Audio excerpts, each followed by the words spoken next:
Good morning friends, welcome to third lecture of taxation. कल क्या पढ़ा था, याद है क्या? हाँ, डेफिनेशंस पढ़ी थी। डेफिनेशन में असेसी पढ़ा था, असेसमेंट पढ़ा था, पर्सन सबसे जरूरी। पर्सन है तो सब कुछ है, नहीं तो कुछ भी नहीं। ठीक है, तू है तो पूरी कायनात, नहीं तो कुछ भी नहीं। ठीक है, और क्या देखा था? कैपिटल रेवेन्यू क्या होता है, ये सारे सारे तरीके आपको सब बताए थे।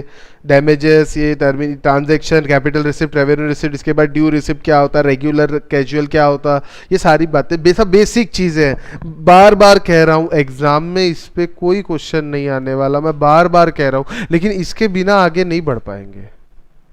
कभी ऐसा लिखा है व्हाट इज डेबिट, ऐसा अकाउंट्स में क्वेश्चन आया है? व्हाट इज डेबिट नहीं आया। लेकिन बिना डेबिट क्रेडिट के कोई क्वेश्चन ही नहीं कर सकते आप। सही है, नहीं है? ये है इसका importance. What is debit by the way? Left hand side of the account. ठीक है, वेरी गुड। चलिए आगे चलने की कोशिश करते हैं थोड़ा। इंडिया की डेफिनेशन आपको कल थोड़ा सा बताया था मैंने, तो आज उसको थोड़ा एलाबोरेट करता हूँ, डिटेल में बताता हूँ। एक डायग्राम देखिए आप। इंडिया की डेफिनेशन वैसे तो सबसे अच्छी डेफिनेशन सीजीएसटी एक्ट में दी हुई है। सबसे पहले तो एक चीज़ समझ लेना, इंडिया की डेफिनेशन एक ही है, चाहे वो इनकम टैक्स एक्ट हो चाहे जीएसटी एक्ट हो। लेकिन जीएसटी एक्ट में डायग्राम के साथ डेफिनेशन है, दैट्स व्हाई मैं ये तरीके से आपको बताना चाहूँगा। ये समझ लीजिए बेटा, अपनी कोस्ट लाइन है। कोस्ट लाइन यानी मुंबई की, वो जो अपना इंडिया रहता ना, ऐसा इंडिया नहीं रहता क्या, ये ऐसा, तो ये कोस्ट लाइन ऐसा ही है ना इंडिया, नीचे से ये कोस्ट लाइन है, ऐसा समझ लीजिए थोड़ी देर के लिए। ठीक है, ये कोस्ट लाइन के आगे, कोस्ट लाइन तक तो इंडिया है ही ऑब्वियसली, आगे 12 नॉटिकल माइल, ये बेस लाइन, यहां से 12 नॉटिकल माइल। एक नॉटिकल माइल कितना होता है, मैंने आपको बताया था 1.83 किलोमीटर्स। भाई आई बात समझ में? समझ आ रहा मैं क्या कह रहा? आ रहा ना? तो 12 नॉटिकल माइल्स तक टेरिटोरियल वाटर्स है। कौन सा पानी है? Territorial waters. ये टेरिटोरियल वाटर्स मतलब इंडिया होता है। ठीक है, उसके और आगे जाए 12 से लेके 24 नॉटिकल माइल्स तक, यानी यहां से यहां तक 24 हो गया। ठीक है, 12 प्लस 12, उसको क्या बोलते बेटा? Contagious zone. क्या बोलते हैं? Contagious zone. ये भी इंडिया है। अगेन कंटेंजेंस जोन से 200 नॉटिकल माइल तक, कम ऑन, यहां से यहां 200 नॉटिकल माइल तक, इसको क्या कहेंगे बेटा? टेरिटोरियल वाटर से 200 नॉटिकल माइल तक, इसको क्या कहेंगे? Exclusive economic zone. क्या कहेंगे? Exclusive economic zone. इसके आगे जो है उसे हम हाई सीज कहते हैं। क्या? ये इंडिया नहीं है, इंडिया यहीं तक है। इसके आगे territorial water, international water start हो गया। आई बस हम आज वो आई नहीं गया, यशा आई नहीं, सुबह से नहीं। ठीक है, ये समझ में आई बात आपको। और ये जो इसके नीचे की जमीन रहती है ना, समुद्र के नीचे की जमीन, जमीन भी तो है ना, उसे कॉन्टिनेंटल शेल्फ कहते हैं। क्या कहते हैं? Continental shelf. यानी इसके अंदर जो कुछ खोदेंगे, जो कुछ मिलेगा, क्रूड ऑयल वगैरह जो भी कुछ, वो अपने देश के हिसाब से ये 200 नॉटिकल माइल तक जो भी कुछ नीचे मिला वो अपना है। ठीक है, अब एक चीज समझना, इंडिया मतलब टेरिटरी ऑफ इंडिया, यानी इंडिया के अंदर की जमीन, territorial waters, sea bed, subsoil underlying such waters, continental shelf, exclusive economic zone और any other maritime zone act refer to in territorial waters, continental shelf, exclusive economic zone and other maritime zone act. यानी ये सारी चीजें India है, सीधी सी बात में आ गई, ये समझ लीजिए। अब हवा, हवा तो जो इंडिया में अपन रहते हैं जमीन पे, उसके ऊपर की हवा अपनी, टेरिटोरियल वाटर्स की हवा अपनी, कंटेजियस जोन की हवा अपनी। क्या?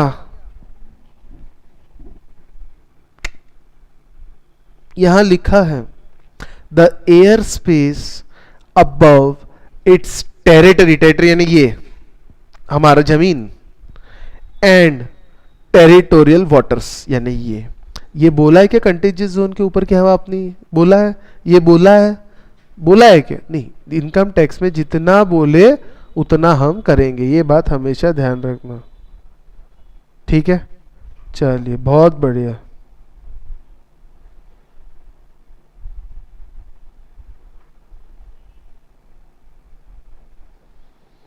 आगे जानना चाहेंगे थोड़ा सा। ये तो जीएसटी से मैंने आपको इंडिया की डेफिनेशन पढ़ाई, वही डेफिनेशन यहाँ लिखी है बेटा।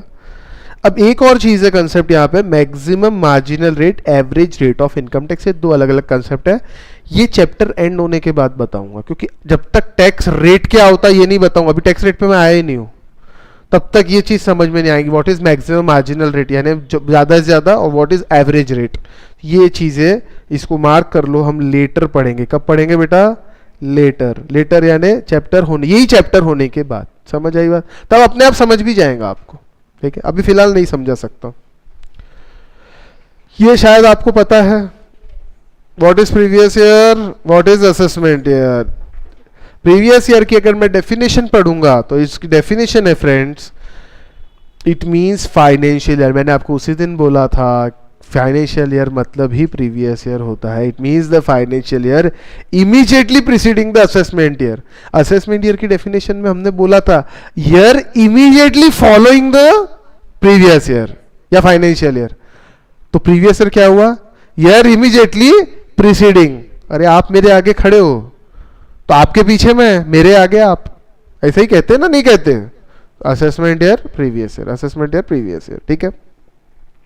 Income earn during the previous year is taxable in assessment year. क्या ये बात सही है? हाँ, प्रीवियस ईयर में पैसा कमाते हैं, असेसमेंट ईयर में टैक्स लगता है, ठीक है?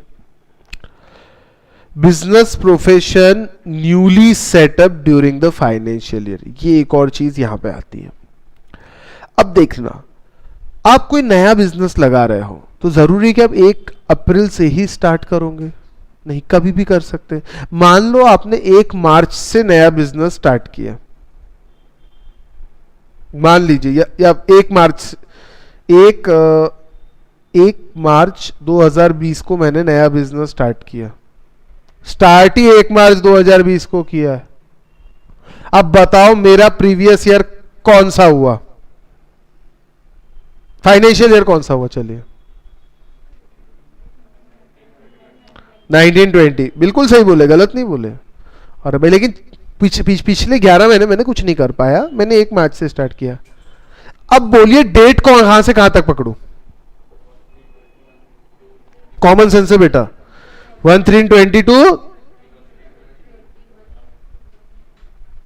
अरे साहब, अगर एक ही महीना बिजनेस किए तो एक ही महीने का आपका ज्यादा का बनेगा, एक ही महीने का बनेगा। आपने बिजनेस ही नहीं किया ना।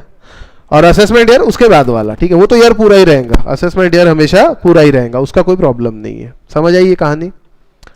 और अगर बराबर 1/4 से स्टार्ट किया तो कोई प्रॉब्लम नहीं है ना? समझ रहा मैं क्या कहना चाह रहा? In such case previous year shall be period, मतलब अगर आप नया बिजनेस सेटअप कर रहे हो इस फाइनेंशियल ईयर में, if you are setting up new business in the current financial year, तो period beginning from the date of setting up of business profession and ending with 31st March of set financial year. मैंने कब business चालू किया था बेटा? 1 तारीख को।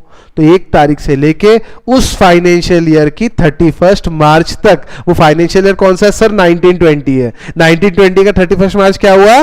31/3/2020। बोलो हाँ कि ना? हाँ, शाबाश। 2 एग्जाम्पल दिए, आप चाहे देख सकते हो, कोई प्रॉब्लम नहीं है। देखो 2 मिनट लगेंगी, जल्दी देखो। इसके बाद मैं बहुत हॉट टॉपिक पढ़ाने जा रहा हूं, मजा आएगा।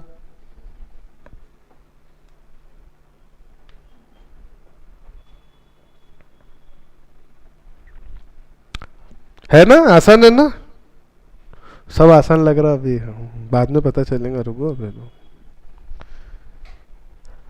अच्छा एक बात बताओ मेरे को, एक बात बताओ सर, अभी तक आप बड़बड़ कर रहे थे कि इनकम कमाएंगे प्रीवियस ईयर में और टैक्स कब लगेगा?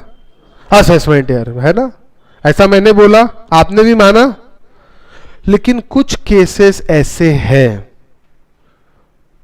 जिनके अंदर ये रूल फिट नहीं बैठेगा। कुछ केसेस ऐसे जिनके अंदर ये रूल फिट नहीं बैठेगा। इसमें 2 चीज आती है।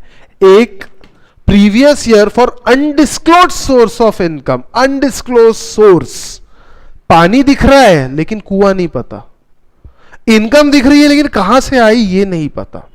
समझ रहे क्या मैं क्या बोल रहा हूं? देखो, सोर्स ऑफ इनकम मतलब ये कहां से आई, और इनकम मतलब पैसा। एग्जाम्पल। वैसे ही पानी, ये पानी है समझ लीजिए, पानी है, लेकिन इसका सोर्स क्या है? मेरे घर में पड़ा हुआ मटका, वो सोर्स है इसका, मैं बोल सकता। तो इनकम टैक्स को ये इनकम तो दिख रही है, सोर्स नहीं पता आपने, क्योंकि सोर्स डिस्क्लोज ही नहीं किया। गवर्नमेंट बोलती भैया हमको कुआं बताओ, पानी पे तो हम टैक्स लेंगे ही तुम्हारे से, लेकिन कुआं भी बताओ हमारे को, ठीक है। तो अब ये कुएं के बारे में थोड़ी सी बात है। इसके बाद एक और इससे चीज रिलेटेड आती है फ्रेंड्स, एक और चीज रिलेटेड आती है, ये देखिए, ये रहा, ये है कुछ एक्सेप्शंस। क्या है ये? मैं दोनों पढ़ाऊंगा, इसको समझने को थोड़ा टाइम लगेगा और मैं इसको टाइम दूंगा भी, क्योंकि इसको अगर टाइम, इस पे एक तो क्वेश्चन आने के चांस है, नंबर 1 क्वेश्चन आने के चांस रहते हैं, थ्योरेटिकल क्वेश्चन, और इसको टाइम देने से सेकंड चैप्टर में आपको बड़ी मदद मिलेगी, वहां मेरा टाइम थोड़ा बचेगा। आई बात समझ में? तो वैसे तो आज मैं सरचार्ज पे नहीं आऊंगा, आज मैं टैक्सेशन निकालना आपको सिखाऊंगा, और कल अपनी क्लास नहीं है, मंडे को अपन सरचार्ज पे आके, मंडे को मोस्ट प्रोबेबली चैप्टर अपना कंप्लीट हो जाएगा। यानी आपको मंडे तक टैक्स निकालना, सरचार्ज लगाना सब आ जाएगा, ठीक है। और एक बात ध्यान रख लेना, आपके अटेम्प्ट में इस पे क्वेश्चन आना ही आना, इस पे यानी टैक्स निकालने पे। आप नवंबर वाले हो, आप मई वाले हो, मई में पक्का आएगा, अगर मई में आ गया तो नवंबर में नहीं आएगा, ये भी बता देता हूं। तो इनका पेपर देख लेना, मतलब मैं तो दिखा दूंगा, इनमें आ गया ना तो छोड़ देने का, फिर वो नहीं आता, फिर नहीं आता, फिर वो छोड़ सकते हैं अपन, ठीक है। 30-40 मार्क का पेपर प्रिडिक्टेबल रहता है इनकम टैक्स में हमेशा, कि ये आने वाला है, कन्फर्म, मैं ही बता दूंगा आपको। उसके बाद भी पास नहीं हो सके तो हमारे जैसा बेवकूफ कोई नहीं हो सकता। माइंड नहीं करना बेटा मेरी बात, हम जो मैं उसी दिन आपको जो है वो गलती होती है, ठीक है। प्रिडिक्टेबल है पेपर, बिल्कुल ये आने वाला है सेक्शन। जीएसटी का पेपर पिछले बार मैंने 18 मार्क का पेपर प्रिडिक्ट कर दिया था, और वही है। अरे मेरे पास कोई अकल ज्यादा थोड़ी है। अरे वो अमेंडमेंट हुए थे और वो भी बीच में एग्जाम नहीं हुई थी, तो 2 बार के पूरे अमेंडमेंट एक साथ पूछ लिए इंस्टीट्यूट ने। बीच में एक एग्जाम रह गई थी ना, तो वो अमेंडमेंट एक साथ पूछ लिए, तो सबको पता था ये आएंगे, ऐसा। तो अब ये ठीक है, चलता है, चलो कोई बात नहीं। हाँ, तो मैं कहना चाह रहा था, मैं पहला पिछली चीज पढ़ाता हूं आपको, ठीक है। Previous year for undisclosed source of income. बेटा यहां पे 6 चीजें हैं, ये 6 चीज का पहले मतलब बताऊंगा, ठीक है। कुछ सेक्शंस दिए, सेक्शन नंबर याद करो तो ठीक, नहीं करो तो भी ठीक, टेंशन वाली बात नहीं, सेक्शन नंबर के भरोसे रहने की जरूरत नहीं है। लिखो तो सही लिखो, वरना मत लिखो। गलत लिखने से मार्क कट जाएंगे, नहीं लिखेंगे तो नहीं कटेंगे। गलत नहीं लिखना है, याद है तो लिख दो, नहीं है तो कोई बात नहीं, ठीक है। ये देखिए बेटा, सबसे पहला अमाउंट, पहला वहीं से शुरू है नहीं, कैश क्रेडिट से शुरू है, इसने ऐसा उल्टा लिया, ठीक है, अपन भी उल्टा ले लेते, अपना क्या जा रहा है, एक ही बात है। एक अच्छा सेक्शन वाइज लिया है, 1 2 3 4 5 6, section 68 69 69A 69B 69C 69D, ये है अनडिस्क्लोज सोर्स ऑफ इनकम। पहला कैश क्रेडिट, समझना कहानी। कैश क्रेडिट, अकाउंट्स याद करो, क्या याद करोगे? अकाउंट्स। कैश क्रेडिट मतलब कैश आई की गई, अकाउंट्स है आई, अरे कैश अकाउंट, अरे कैश आई ना, तो कैश अकाउंट क्या करोगे? डेबिट करोगे क्रेडिट करोगे? क्रेडिट करते यार, आप बताओ भैया, अकाउंट्स वाले हो आप, कंफ्यूज हो रहे हो इतनी सी बात में।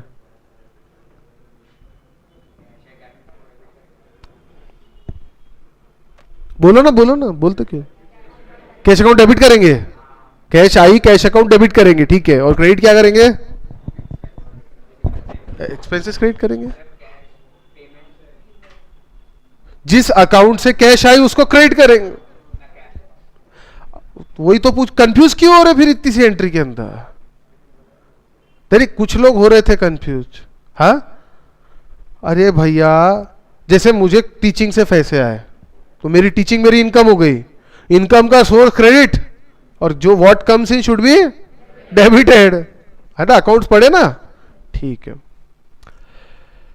आपने भलते नाम से कैश क्रेडिट मार दिए, कैश क्रेडिट यानी टीचिंग से पैसा आया, जुआ खेला पैसा आया, एग्रीकल्चर से पैसा आया, इसने पैसा दिया, उसने पैसा दिया, पैसे आए नहीं थे, आपकी ब्लैक मनी थी, लेकिन आपने जबरदस्ती उसको, मैं यहाँ से आया वहां से आया, रास्ते पे मिल गए पड़े हुए, कुछ भी नाम से मैंने मार दिया कैश क्रेडिट। मान लेगा क्या डिपार्टमेंट? तुमने बोला हमने मान लिया, ऐसा थोड़ी होता। ठीक है, अब जरा नॉर्मली से एक बार ये पढ़ लेता हूं, चलो ठीक है, नए पेज पे आएंगे। Normally income earned in previous year get taxed in assessment year, ये आपको पता है, नॉर्मली ऐसा होता है। लेकिन अब मैं दो चीजें अब नॉर्मली बता रहा हूं, एक तो ये सेक्शन 68 से 69 और एक इसके बाद वाला जो 5 एक्सेप्शन है, ठीक है, एक्सेप्शन बाद में पढ़ेंगे।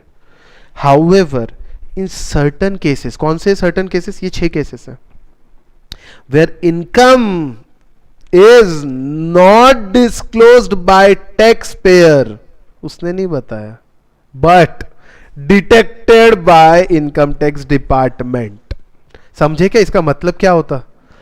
भैया इनकम तो थी पर तूने नहीं बताया, हमने पकड़ा। चोरी तो तुमने किया लेकिन सच्ची सच्ची बताया नहीं कि हमने चोरी किया। हमने रंगे हाथों आपको पकड़ा है चोरी करते हुए, हमने पकड़ा है कि आपने टैक्स की चोरी की थी, आपने इनकम छुपाई थी। इनकम क्यों छुपाता आदमी? टैक्स बचाने के लिए, ऑब्वियस नहीं, तो छुपाने की चीज थोड़ी है वो। और हमने डिटेक्ट कर लिया एंड सो, और हमने आपसे पूछा भैया कहां से आई बता, तो आप टेढ़े मेढ़े जवाब दे रहे। क्या टेढ़े मेढ़े? वो रास्ते में पड़ी मिली, वो मैंने शर्त लगाई थी। किससे लगाई थी शर्त? वो याद नहीं है मेरे को। ऐसे टेढ़े मेढ़े आप जवाब दे रहे हो, गोल घुमा रहे हो जबरदस्ती। मेरे घर के नीचे खजाना निकला, ऐसे फालतू की बातें अगर आपने की, मतलब the source for which is not satisfactorily explained by the assessee to the assessing officer. पानी तो बकेट भर के ला रहे, कुआं कहाँ पूछ रहा तो बता ही नहीं रहे, वो सीधा जाके वहां जाओ, ऐसे फालतू की बातें आप कर रहे हैं, तो आपकी बैंड बजाई जाएगी। क्या बैंड बजाई जाएगी वो देख लो, पहले कब बैंड बजाई जाएंगी ये समझ लो। नॉर्मल क्या है? नॉर्मल केस क्या है? Income earned in the previous year is taxable in assessment year, बराबर है। लेकिन कुछ केसेस के अंदर, अगर, कौन से केसेस? इनकम आपने डिस्क्लोज नहीं किया और हमने डिटेक्ट किया, मैं असेसिंग ऑफिसर, मैंने डिटेक्ट कर लिया, और जब मैं आपसे पूछ रहा हूं भाई कहां से लाया, तो आप मेरे को बेवकूफ बना रहे हैं, गोलमोल जवाब दे रहे, सेटिस्फैक्टरी जवाब नहीं दे रहे हो, तो मैं कुछ करूंगा। सीधी उंगली से घी निकला तो उंगली टेढ़ी करनी पड़ती है।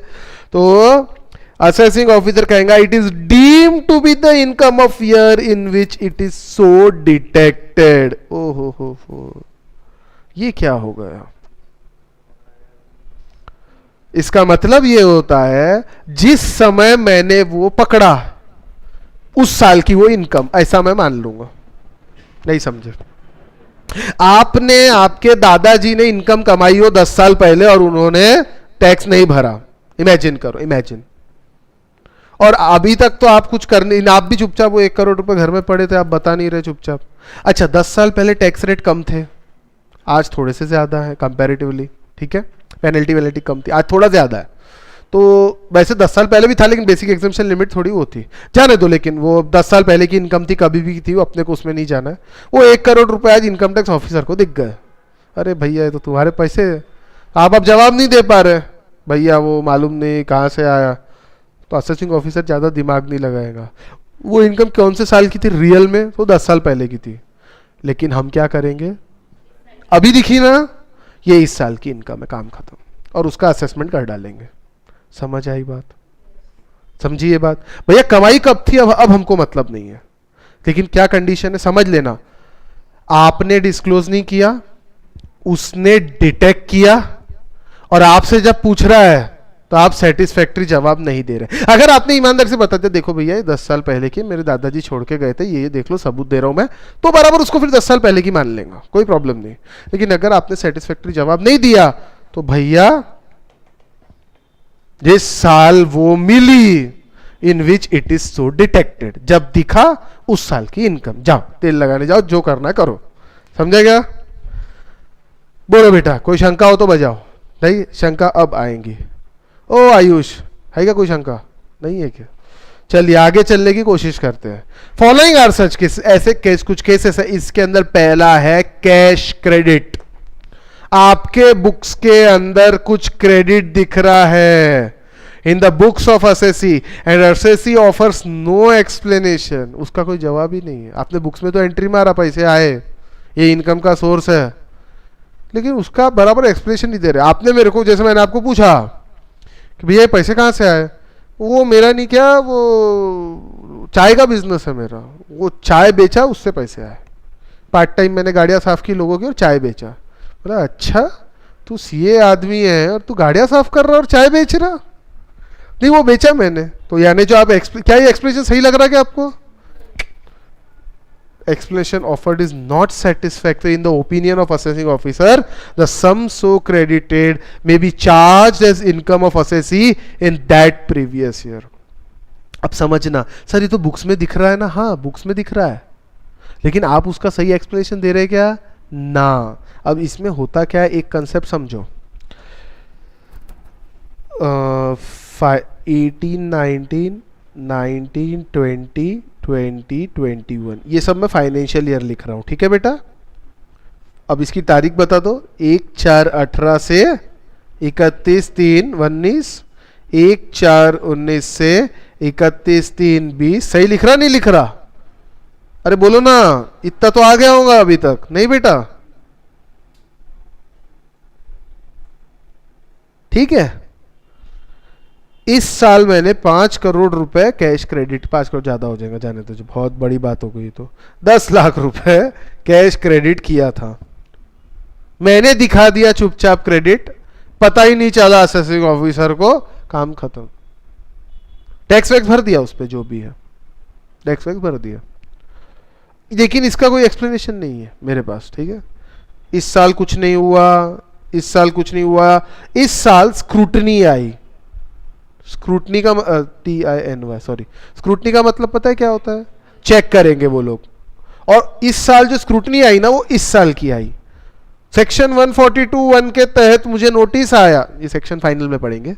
नोटिस आया, भैया वो तुम्हारे वो साल के जो बुक्स ऑफ अकाउंट है ना, लेके आओ, हम देखेंगे तुमने सही किया क्या। अब जैसे ही वो बुक्स अकाउंट खोलता है, उसमें ये 10 लाख उसको दिख जाते हैं। डिटेक्टेड। क्या हुआ? डिटेक्टेड। अब आपसे सवाल पूछ रही क्या है बेटा, आप बता ही नहीं रहे। आपने ये पैसे एक्चुअली घोड़ा रेस में कमाए थे, समझना कंसेप्ट। घोड़ा रेस में ये पैसे कमाए थे, क्योंकि घोड़ा रेस के ऊपर फ्लैट 30% टैक्स लगता है, तो आपने टैक्स बचाने के लिए ऐसे ही दिखा दिया और बोला मैंने चाय बेची। चाय बेची तो स्लैब रेट के हिसाब से टैक्स लगेगा, 5%, 10%, 20, आपने टैक्स बचा लिया। अब ये पूछ रहा है तो आप जवाब नहीं दे रहे बराबर, जवाब नहीं दे रहे आप बराबर। अरे भैया तो ये कहाँ की इनकम है तेरे? फिर वो डिटेक्ट करके आपका गला दबाएगा ना, नाक दबाएगा, जब मुंह खुलेगा फिर आप बोलोगे हाँ वो घोड़े रेस में कर लिया था सर मैंने। अच्छा ठीक है, अब तेरी बैंड बजेगी। अब इसको ये साल की इनकम नहीं मानूंगा मैं, कौन से साल के मानूंगा? और पूरी पूरी पूरी पूरी कुंडली फिर से बनाई जाएंगी आपकी।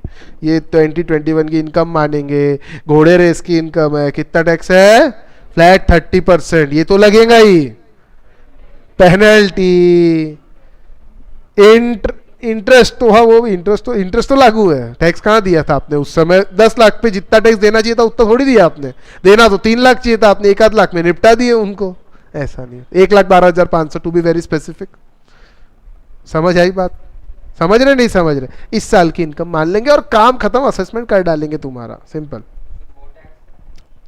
वो बेनिफिट मिलेगा ना, तो उसका वो जो भरा हो माइनस करेंगे ना। अरे वाह, ऐसा थोड़ी होता है, जो भरा हो माइनस होगा और इंटरेस्ट भी डिफरेंस अमाउंट पे ही लगेगा। 6 साल। उसके बाद अगर आप आके भी बता दो ना, ये देख 7 साल पहले मैंने 1 किलो सोना कमाया था, देख तेरे को पता ही नहीं चला, कुछ नहीं बिगाड़ सकता वो आपको। लेकिन ये जो सुनो, अब बता एक चीज और आपके करेक्शन के लिए, बात निकली है तो दूर तलक जाएंगी। ये 6 साल की लिमिट इस साल तक ही है। ये बजट में निर्मला मैडम ने ये 6 को 10 कर दिया है। नहीं तो अब अगले साल जाके मत चिल्लाना 1 करोड़, अबे 10 साल हो गए भैया, बुक्स बुला लेंगे तुम्हारे। ये 10 हाँ, इसके पीछे लेकिन डिबेट चालू है अभी। अब वो 10 साल कुछ पर्टिकुलर प्रूफ रहना चाहिए, लेकिन कुछ 5 करोड़ से ज्यादा का इवेजन रहे तो ही 10 साल का खोलेंगे, ऐसा कुछ तो भी उसने क्लॉज डाला है। पूरा मुझे नहीं पता क्योंकि मैंने अभी उसको उतना पढ़ा नहीं, लेकिन इतना मालूम है वो 6 का 10 कर दिया है उसने। अब अगर आप लोग भगवान ना करे अगर ये अटेम्प्ट में नहीं निकले, नहीं नवंबर में नहीं निकले तो फिर ये सब पढ़ना पड़ेगा वैसे भी। लेकिन ये बेटा सीए फाइनल का पार्ट है, ये जितना भी है ना, इस सीए फाइनल में एक टॉपिक है असेसमेंट प्रोसीजर्स। क्या टॉपिक है? Assessment procedures. उसके अंदर ये सब कुछ है, सेक्शन 149 से लेकर सेक्शन 154 तक। सेक्शन 154 रेक्टिफिकेशन ऑफ मिस्टेक, सब कुछ है उसके अंदर, बड़ा मजा आता है। ठीक है, अभी जाने तो, अभी हमारे बच्चे हैं, है ना। इसके बाद सेकेंड चीज आती है अनएक्सप्लेन्ड इन्वेस्टमेंट। अगेन इन्वेस्टमेंट आपने कर दिया लेकिन आप एक्सप्लेन नहीं कर पा रहे। Where the financial year immediately preceding the assessment year assessee has made some investment which are not recorded. समझना, पहले इसमें तो बुक्स ऑफ अकाउंट में दिख रहा था, यहां दिख ही नहीं रहा। मतलब ये clear fact, clear case of concealment हो गया, तुमने छुपाया। अगर छुपाते नहीं तो बुक्स ऑफ अकाउंट में रिकॉर्ड कर देते, तुमने छुपाया। एंड एसएससी ऑफर्स, और साथ ही साथ कोई जवाब भी नहीं दे रहा, चुपचाप बैठा है। जो चुपचाप बैठा है तो मतलब कुछ दाल में काला है, तो बस हम कुछ नहीं करेंगे। हम क्या करेंगे? या तो जवाब नहीं दे रहा, या जो जवाब दे रहा वो सेटिस्फैक्टरी नहीं है, मजाक कर रहा, फालतू की बात कर रहा, तो हम क्या करेंगे? कुछ नहीं, उसको टैक्स करेंगे, उसको इस साल की इनकम मान के उस पर टैक्स लगा डालेंगे। आई बात समझ में? अनएक्सप्लेन्ड मनी, मैं ये जो बार बार बोल रहा हूं ना, मैं कह रहा हूं इस साल की इनकम मान लेंगे, टैक्स अगले साल ही लगेगा असेसमेंट ईयर में, इनकम इस साल की मानूंगा, भले ही वो पिछले कोई और साल की क्यों ना हो। नहीं समझे? हो 10 साल पहले की, उससे मैं 10 साल पहले इन्वेस्टमेंट किया, पता आज चला, तो मैं उसको आज की इनकम मान लूंगा और असेसमेंट ईयर में उसका असेसमेंट हो जाएगा। वैसे इतना रुकता नहीं है जनरली, तुरंत असेसमेंट कर डालते वो लोग, बहुत बदमाश रहते हैं। तू भैया भाग जाएगा, तू पैसे दे हमारे को पहले। ऐसे भी प्रोविजन है, ऐसे भी प्रोविजन है, बताऊँ क्या? इधर देखो, ये देखो, तू भाग जाएगा, हमको नहीं पता, विजय माल्या तू आज ही टैक्स दे। यानी आप समझ लो पैसे कमाए आपने, घोड़ा रेस में खूब पैसे कमाए इस साल, पैसे ही कमाते ही जा रहे, सारी घोड़ा रेस आप जीतते, हॉर्स रेस आप जीतते ही जा रहे हो। और इनकम टैक्स ऑफिसर वहां रोज आता है, उसको पता चले आदमी साला रोज जीत रहा, कितने जीत लिया उन्होंने? 100 करोड़ जीत लिया। तो अगर उसको ये डर है कि यार ये 100 करोड़ है, 30 करोड़ रुपए टैक्स होता है और ये आदमी कहीं भाग ना जाए छोड़ के इंडिया, या डाउट है कि वो पैसे देगा कि नहीं, तो असेसमेंट ईयर तक का वेट नहीं करेगा वो। अब भी पैसे ला, पहले पैसे दे, ऐसा पावर है। हाँ ये देखो, अगर ऐसा लगता है कि वो या तो विदेश जा रहा है और वापस नहीं आने वाला, अगर ऐसा लग रहा है तो उससे पहले पैसे लिए जाएंगे फिर जाने देंगे। आपको क्या लगता है विजय माल्या क्या ऐसी चोरी छुप के भाग गया था क्या? 28 सूटकेस लेके गया भैया, वो इतना आसान है कि इमिग्रेशन डिपार्टमेंट क्रॉस करना। अगर इमिग्रेशन डिपार्टमेंट क्रॉस करते तो 50 सवाल पूछते अपने से वो लोग, उससे नहीं पूछे होंगे ये, बिना किसी पॉलिटिशियंस के हेल्प के वो जा ही नहीं सकता। नीरव मोदी ये सब हेल्प्स के साथ गए और कुछ दिन हो हल्ला चलता है और उसके बाद सब भूल जाए। अभी याद है क्या आपको? विजय माल्या का नाम आता है, हंस देते, हो गया, ठीक है, काम खत्म। 11,000 करोड़ याद ही नहीं आते अपने को, ठीक है, जाने दो। ठीक है, ये तो अपन देख लेंगे। इसके बाद आता है बेटा amount of investment not fully disclosed in books of account. इसी का आगे का है, कुछ डिस्क्लोज किया, मतलब 2 किलो सोना खरीदा और 1 ही किलो डिस्क्लोज किया, समझ रहे? Not fully. एक पहला था अनएक्सप्लेन्ड, सॉरी दूसरा था अनएक्सप्लेन्ड इन्वेस्ट, अरे अनएक्सप्लेन्ड मनी अपन ना छूट गया, सॉरी सॉरी सॉरी। एक कैश क्रेडिट था, एक अनएक्सप्लेन्ड इन्वेस्टमेंट था, एक है इसके बाद अनएक्सप्लेन्ड मनी। अनएक्सप्लेन्ड मनी मतलब क्या हो गया? Where in any financial year assessee is found to be the owner of, हमको ये पता चला। आपने बेनामी संपत्ति के बारे में सुना है? सुना होगा ये वर्ड, बेनामी संपत्ति। बेनामी मतलब जिसका कोई नाम नहीं है, यानी ये प्रॉपर्टी है लेकिन किसकी है ये नहीं पता, रियल ओनर नहीं पता, बेनामी। ठीक है, बीच के अंदर जब डिमोनेटाइजेशन हुआ तो कई बेनामी लॉकर्स पकड़े गए, जो बैंकों के लॉकर्स रहते ना, बेनामी थे। फिर बाद में अगर पता चला कि ये संपत्ति अनएक्सप्लेन्ड मनी आपका है, यानी is found to be the owner of money, पता चला ये पैसा आपका है, या बुलियन, बुलियन समझता? सोने की ईंट, बुलियन, बुलियन सोने की ईंट, 1 किलो की, 2 किलो की ईंट देखी क्या सोने की? फोटो में तो देखा होगा। हाँ, ज्वेलरी, ज्वेलरी समझता? बुलियन ज्वेलरी में क्या फर्क है? Boolean is raw gold and jewellery is पूरा प्रोसेस होके। ज्वेलरी समझता नहीं समझता? अरे पहना है ना कान में आप लोगों ने, jewellery and other valuable articles, हीरे मोती जवाहरात पन्ना अशरफिया, and same is not recorded in the books of account. समझना, फर्स्ट केस में बुक्स ऑफ अकाउंट में था, इसमें नहीं है, इसमें भी नहीं है, ठीक है। ऑन अकाउंट ऑफ एसएससी, और साथ ही साथ देखो वही रिपीट है, उसने कोई एक्सप्लेनेशन नहीं दिया, और अगर एक्सप्लेनेशन देता है तो हमारे हिसाब से नहीं है, तो हम क्या पकड़ेंगे, income of this financial year, simple वही चीजें रिपीट है, ठीक है। बढ़ू आगे, अरे हाँ की ना। Amount of investment not fully disclose in books of account, मैं चाहूंगा ये पढ़ने के पहले हम ये एग्जाम्पल पढ़े, एग्जाम्पल पढ़ लिया तो ऊपर पढ़ने की आवश्यकता नहीं, इतना बढ़िया एग्जाम्पल है। पढ़ो पढ़ो पढ़ो पढ़ो। If the assessee is found to be owners of से 300 ग्राम गोल्ड, मार्केट वैल्यू जिसकी 25,000 है, बहुत पुराना एग्जाम्पल है, आज 300 ग्राम गोल्ड 25,000 का थोड़ी आता। During the financial year ending this, but he has recorded to have spent 15,000 in acquiring it, the assessing officer can add 10,000, that is difference in market value of gold, and 15,000 as income of assessee if the assessee offers no satisfactory explanation. ये कहता है, समझना, example से आपको समझ गया तो बहुत अच्छी बात है, नहीं तो मैं इस पे लाइट डालता हूं। 300 ग्राम सोने की मार्केट कीमत 25,000, 300 ग्राम सोने की मार्केट कीमत एग्जाम्पल है, ठीक है, कितने, 25,000, और आप कहते हो कि आपने 15,000 में खरीद लिया, तो क्यों आपका मामा मौसा कुछ बैठा है क्या, वो आपको 25,000 का सोना 15,000 में कौन दे रहा, चलो एक मेरे को बताओ, है कोई देने वाला, है आपके पहचान का, तो चलो ले लेते अपन थोड़ा, भाई कोई सस्ता दे रहा तो ले लेते, मार्केट वैल्यू से 150 कम ज्यादा मिल सकता है, उस एकदम 10,000 सस्ता दे दिया किसी ने आपको, यानी रुपए का माल 98 में दे दिया ना, ऐसा नहीं होता मुन्ना। तो यानी आपने क्या किया है, जो इन्वेस्टमेंट किया है ना, कितने का, 25,000 का, जिसकी मार्केट वैल्यू 25,000 है, और आपने बोला कि हमने 15,000 में लिया, यानी आपने उस इन्वेस्टमेंट को फुल्ली डिस्क्लोज नहीं किया, आपने इन्वेस्टमेंट तो 25 का किया है, और आप हमको बता रहे हो कि आपने 10 का किया है, सॉरी 15 का किया है, पागल समझा है क्या। तो हम क्या करेंगे, जो डिफरेंस है कितना, 10,000, वो आपकी इनकम पकड़ लेंगे। नहीं समझे, नहीं समझे, समझे क्या, समझे क्या, क्या समझे, तो अब इसके पीछे की अगर कहानी समझना है तो ऐसा समझ लो, मेरे पास 15,000 रुपए व्हाइट मनी है, 10,000 ब्लैक मनी है, क्या समझे। वैसे ये समय पे ये टर्म्स बोलना ठीक नहीं है, लेकिन समझाने के लिए कुछ भी करना चाहिए। मेरे पास 10,000 ब्लैक मनी है, 15,000 व्हाइट मनी है, मुझे सोना खरीदना है, सोना लेकिन 25,000 का है, तो मैं ज्वेलर को बोलता एक काम कर, 15,000 रुपए चेक ले ले, 10,000 में कैश दे देता। ज्वेलर के बाप का कैश जा रहा, हाँ ठीक है, उसको तो ज्वेलरी बेचने से मतलब है ना।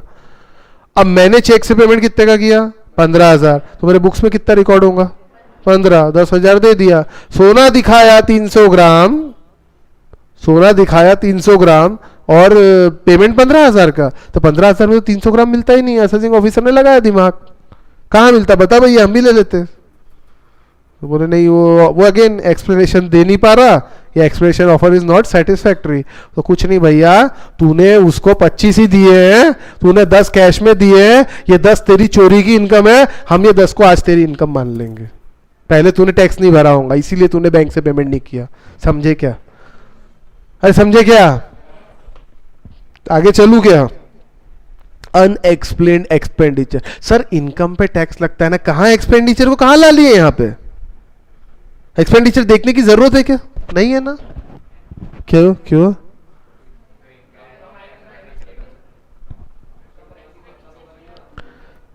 क्या बोले, फिर से बोलो।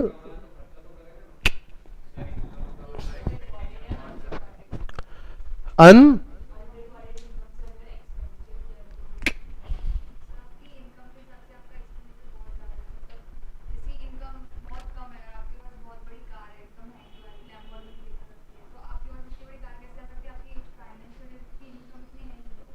अनएक्सप्लेन्ड एक्सपेंडिचर, या फिर ये तो आपका सही है, मैं इस पे, ये तो आपने बोला, मैं इसको और एक्सटेंड करता हूं। एक्सटेंशन में ये है कि एक चीज आपने नोटिस नहीं की, एक्सपेंडिचर बढ़ाने से इनकम प्रॉफिट कम हो जाता है। एक्सपेंडिचर बढ़ाने से प्रॉफिट कम होता है, प्रॉफिट कम होता तो टैक्स बढ़ेगा कि कम होगा?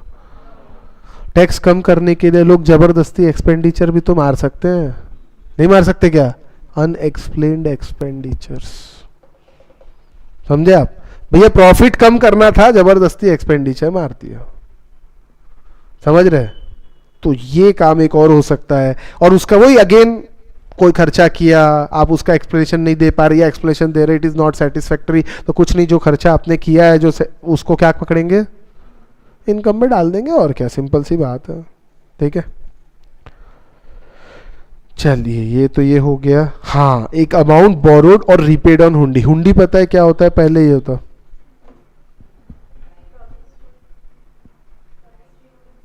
एक तरह का, और ब्याज तो इंटरेस्ट होता है वे। क्या होता है? ऐसा नहीं, कच्चा ही रहता है क्या? पक्का भी होता है? किसने बोला कच्चा रहता है? सब चोरी चपाटी की बातें करते हैं। कौन बोलता है ऑर्गेनाइज्ड है हुंडी? नहीं, 50 पैसे का हुंडी का स्टैम्प पेपर आज भी मिलता है। कौन बोलता है अनऑर्गेनाइज्ड है हुंडी? किसने बोला बंद कर दिया? कितने होना? अरे नहीं, ऑर्गेनाइज्ड है भैया, चेक से पेमेंट होता है, चेक से पैसा आता है। किसने बोला अनऑर्गेनाइज्ड है? बिल्कुल नहीं नहीं, बिल्कुल ऑर्गेनाइज्ड है।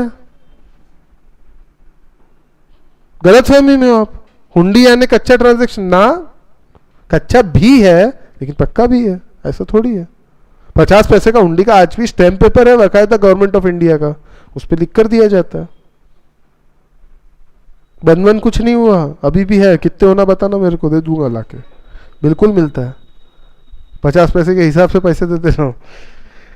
हुंडी का मतलब होता है लोन ट्रांजैक्शंस, अगर हिंदी में बोलूं तो लोन। लोन लोन समझता, उधार उधार। आपको पैसे की जरूरत है, मेरे पास पैसे हैं, आपने बोला सर 5 लाख की जरूरत है, दे दीजिए। मैं बोला ठीक है, कब दोगे बेटा? आपने बोला सर 3 महीने में लौटा दोगे। ठीक है, मैंने आपको 5 लाख रुपए दे दिए हुंडी पे। हुंडी पे मतलब ब्याज पे। भैया आप मुझे 3 महीने में दिए, हमने तय किया 12% पर एनम इंटरेस्ट रेट, यानी 3 महीने का कितना हुआ? 3%। नहीं समझ रहे?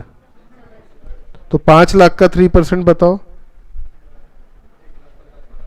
15,000। यार कमाल हो गया यार, मैथ्स पढ़ाए मिटकरी सर ने और ऐसा कर रहे हैं आप, उनका नाम डुबाओगे। 15,000 रुपए, 15,000 रुपया इंटरेस्ट हुआ। ये 3 महीने का इंटरेस्ट आपने मुझे पे कर दिया और मैंने आपको 5 लाख दे दिया। अगले बार आप क्या करोगे? वो 3 महीने जैसे ही हो जाएंगे आप अपने 5 लाख मुझे वापस कर दोगे, मेरे 5 लाख सॉरी मुझे वापस कर दोगे। और अगर आप और कंटिन्यू करना चाहते हो तो इसका एक नाम है, मैंने फाउंडेशन में पढ़ाया था, बदला। याद है? बीसीके में पढ़ा था, कैरी फॉरवर्ड ऑफ ट्रांजैक्शन। इसको मैं और कैरी फॉरवर्ड कर सकता हूं, इसे बदला कहते हैं।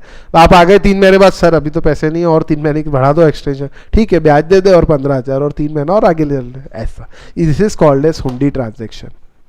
समझ आई बात? ब्याज पे ले रहे, समझे क्या? ठीक, अभी देखो यहां क्या लिखा है, अमाउंट बोरोड और रीपेड ऑन हुंडी। किसके लिए है ये? मैंने आपको पैसे दिए, बोरोवर कौन है?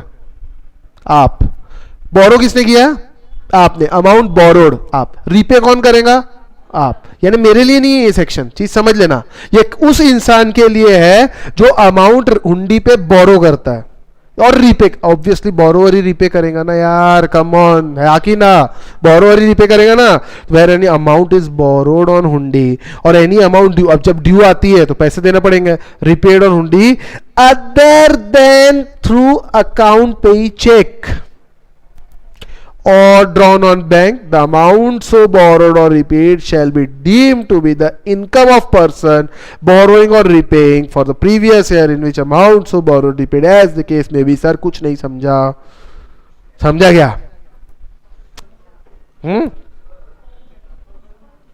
क्या हो गया? हाँ, ऐसा क्यों सर? अब ऐसा क्यों? वो जाने दो, हमने बोला यानी ठीक है। समझना बात, कहानी समझो। मैंने आपको चेक दिया, कितने का? 5 लाख रुपए का। अब बोरोवर कौन है? आपने बोरो किया, ठीक है। रिपे किस कौन करेगा? हाफ। जब रिपेमेंट की बारी है आप बोलते हम कैश में वापस देते सर पैसे, मैं बोला मेरे को कोई प्रॉब्लम नहीं, मेरे को मेरे पैसे से मतलब है, मैंने तो कैश ले लिया, बैंड किसकी बचेंगी? ये सेक्शन आ जाएगा, सेक्शन का नाम है 69D। ये कहता है, क्या कहता है? Where any amount is borrowed, कितना अमाउंट बोरो किया? 5 लाख। काय पे किया? हुंडी पे। Or any amount is due, कितना अमाउंट ड्यू है आपको देना? 5 लाख।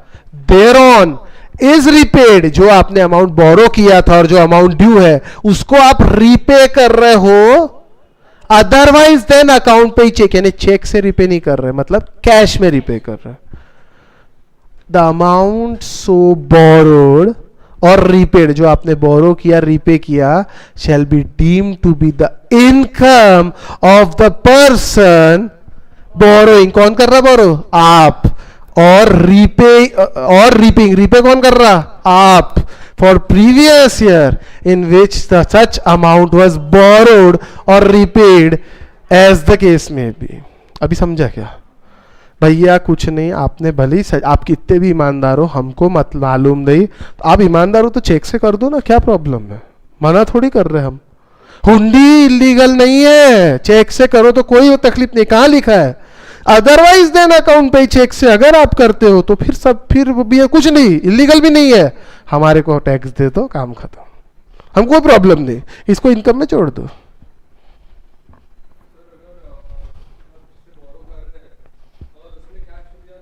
पता ही नहीं चलेगा, फिर तो काम ही खत्म हो गया।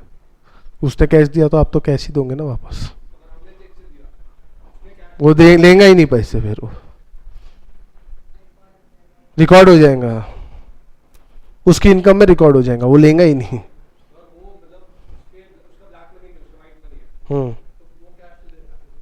वाइट मनी कैश में नहीं दी जाती, वाइट मनी बैंक के थ्रू ही दी जाती है। हाँ तो जरूरी नहीं है, लेकिन इतना बड़ा अमाउंट, या बहुत एक्सेप्शनल केस बोल रहे हो, यानी आप पता है क्या बोल रहे हो? अमेरिका के प्रेसिडेंट कौन है आज? Joe Biden. कल नरेंद्र मोदी रहेंगे अमेरिका के प्रेसिडेंट। आप ये इतनी अनएक्सेप्शनल बात कर रहे हो सकता है। हाँ आप ये बोलो कि डोनाल्ड ट्रंप कल फिर से बन जाएगा, तो ये एक बार का थोड़ा सा मैं सोच सकता हूं, नरेंद्र मोदी कैसे बनेगा भाई? बहुत अनएक्सपेक्टेड बात कर रहे हैं। हो सकता है ना, मेरे पास कैश में व्हाइट मनी हो सकती, क्यों नहीं हो सकती, लेकिन इसके चांसेस बहुत ज्यादा रेयर है। हो सकता है फिर, लेकिन फिर भी आपने कैश में दिया, लेकिन जो रीपेमेंट है चेक में होना चाहिए। तो बैंड आपकी नहीं बजेंगी, देने वाले की बैंड नहीं बज रही, या लेने वाले की बैंड बजाया जा रहा है। देखो बोरोवर कौन? लेने वाला। रीपे कौन करेगा? लेने वाला। ऑब्वियसली तो दो ही तो वर्ड लिखे हैं यार यहाँ पे, एक तो पर्सन बोरोइंग और रीपेइंग, तो दोनों एक ही है ना यार। कम ऑन, जो बोरो कर रहा वो रीपे कर रहा ना, नहीं क्या? तो बोला है ना, बोला है ना यहाँ पे, ये देखिए ना। लेकिन नहीं, उससे कोई मतलब नहीं है यहाँ पे। अगर आपने रीपेमेंट चेक के अलावा किया तो आप उसको प्रूफ दो, कुछ भी दो, उससे मतलब नहीं है। सेक्शन के अंदर ये लिखा, क्योंकि यहाँ पे ये नहीं लिखा है कि भैया एक्सप्लेनेशन। देखो एक सेकेंड, एक मिनट, हाँ ये जो आप पढ़ते हो ना एक्सप्लेनेशन ऑफ सोर्स, देख भैया मेरी वाइट मनी है, मैं एक्सप्लेनेशन दे रहा, नहीं नहीं, उससे कोई मतलब नहीं है बेटा, वो यहीं तक था, यहाँ पे वैसा कुछ नहीं है। यहां पे तुमको रीपे चेक में करना है, करो तो अच्छी बात, नहीं तो इनकम में जोड़ दिया जाएगा। तुम कितना भी चीख चीख के एक्सप्लेनेशन दे दो, वो एक्सप्लेनेशन की बातें यहीं तक लिखी हुई है। यहां कहां लिखा है कि अगर एक्सप्लेनेशन दे दिया तो मान लेंगे, या सेटिस्फैक्ट्री दिया तो? कहीं नहीं लिखा है, बस बात खत्म। आप कुछ भी एक्सप्लेनेशन दो ना, कौन सुन रहा?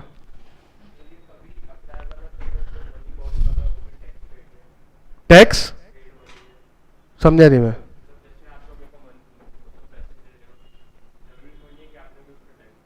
देखो बेटा, इनकम टैक्स में हर चीज तभी होंगी जब वो पता चलेगा। ये मैं पहले ही दिन बोला, सर आपने कुछ नहीं बताया, मैंने किसी को नहीं बताया, मेरा पैन नंबर भी नहीं है, तो क्या पता चलेगा? हो ना बेटा, वो तो मैं मानता ना, मैं तो अभी भी कह रहा ना, घोड़े रेस में पैसे लगाओ, जीत लो और चुपचाप बैठे रहो। 10 साल 20 साल पता ही नहीं चला। कई बार ऐसा होता है, पता नहीं चलता है। अरे होता है ना, तो नहीं चला तो नहीं चला, अब उसमें क्या कर सकते। ये सब कुछ तभी होगा जब पता चलेगा, ये समझ लेना बात। और मैं ये पढ़ा रहा हूं कि हम एकदम ईमानदार हैं, सब लोग देश के बहुत ईमानदार अच्छे सज्जन नागरिक है, मैं उस हिसाब से टैक्स पढ़ा रहा हूं, ये समझ लेना। चोरी चपाटी वाली बातें नहीं करना। पता नहीं चला तो ऑब्वियसली कुछ नहीं हो सकता। हाँ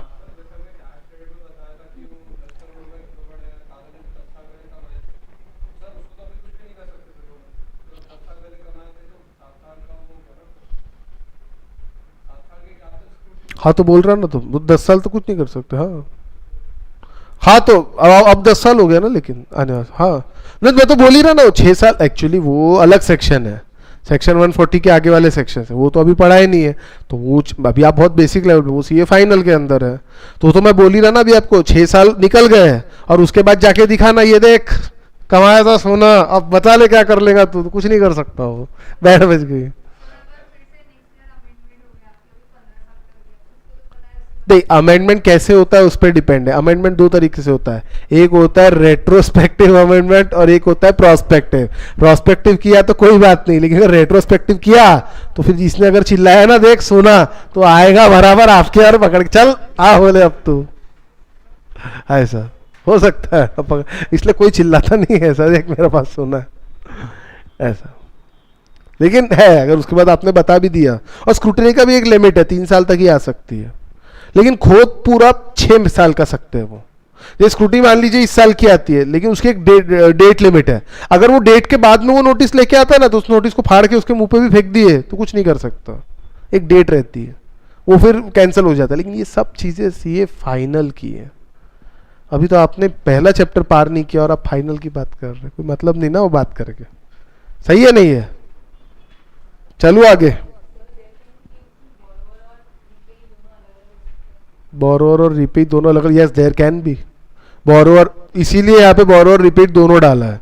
तो पिताजी ने बोरो किया, बेटा रिपे कर रहा है, लोग तो बच जाएंगे फिर ऐसे ट्रांजेक्शन में। अगर सिर्फ बोरोवर लिखते हैं तो पिताजी क्या करते, एक काम कर, रिपे मेरा बेटा किया भैया, तुमने रिपेट कब कहाँ लिखा है यहाँ पे, ऐसा भी हो सकता है, इसलिए दोनों का नाम लिख दिया। अब तीसरा तो कोई हो नहीं सकता, बोरोवर रिपे, ठीक है। There can be case, yes definitely. और बोलो।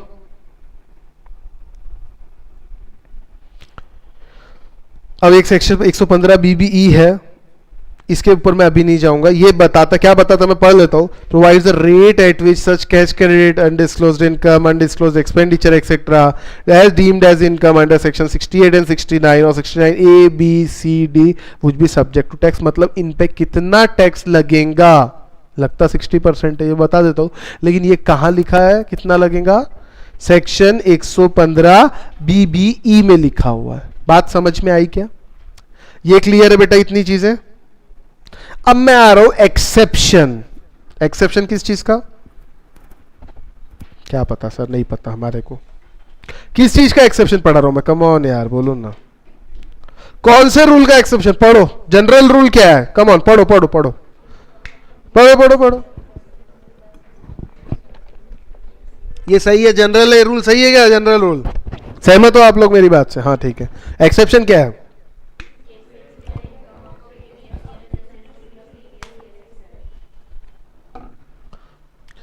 असेसमेंट ईयर तक की राह नहीं देखेंगे, इसी साल तेरे से टैक्स ले लेंगे, ऐसा कब हो सकता है?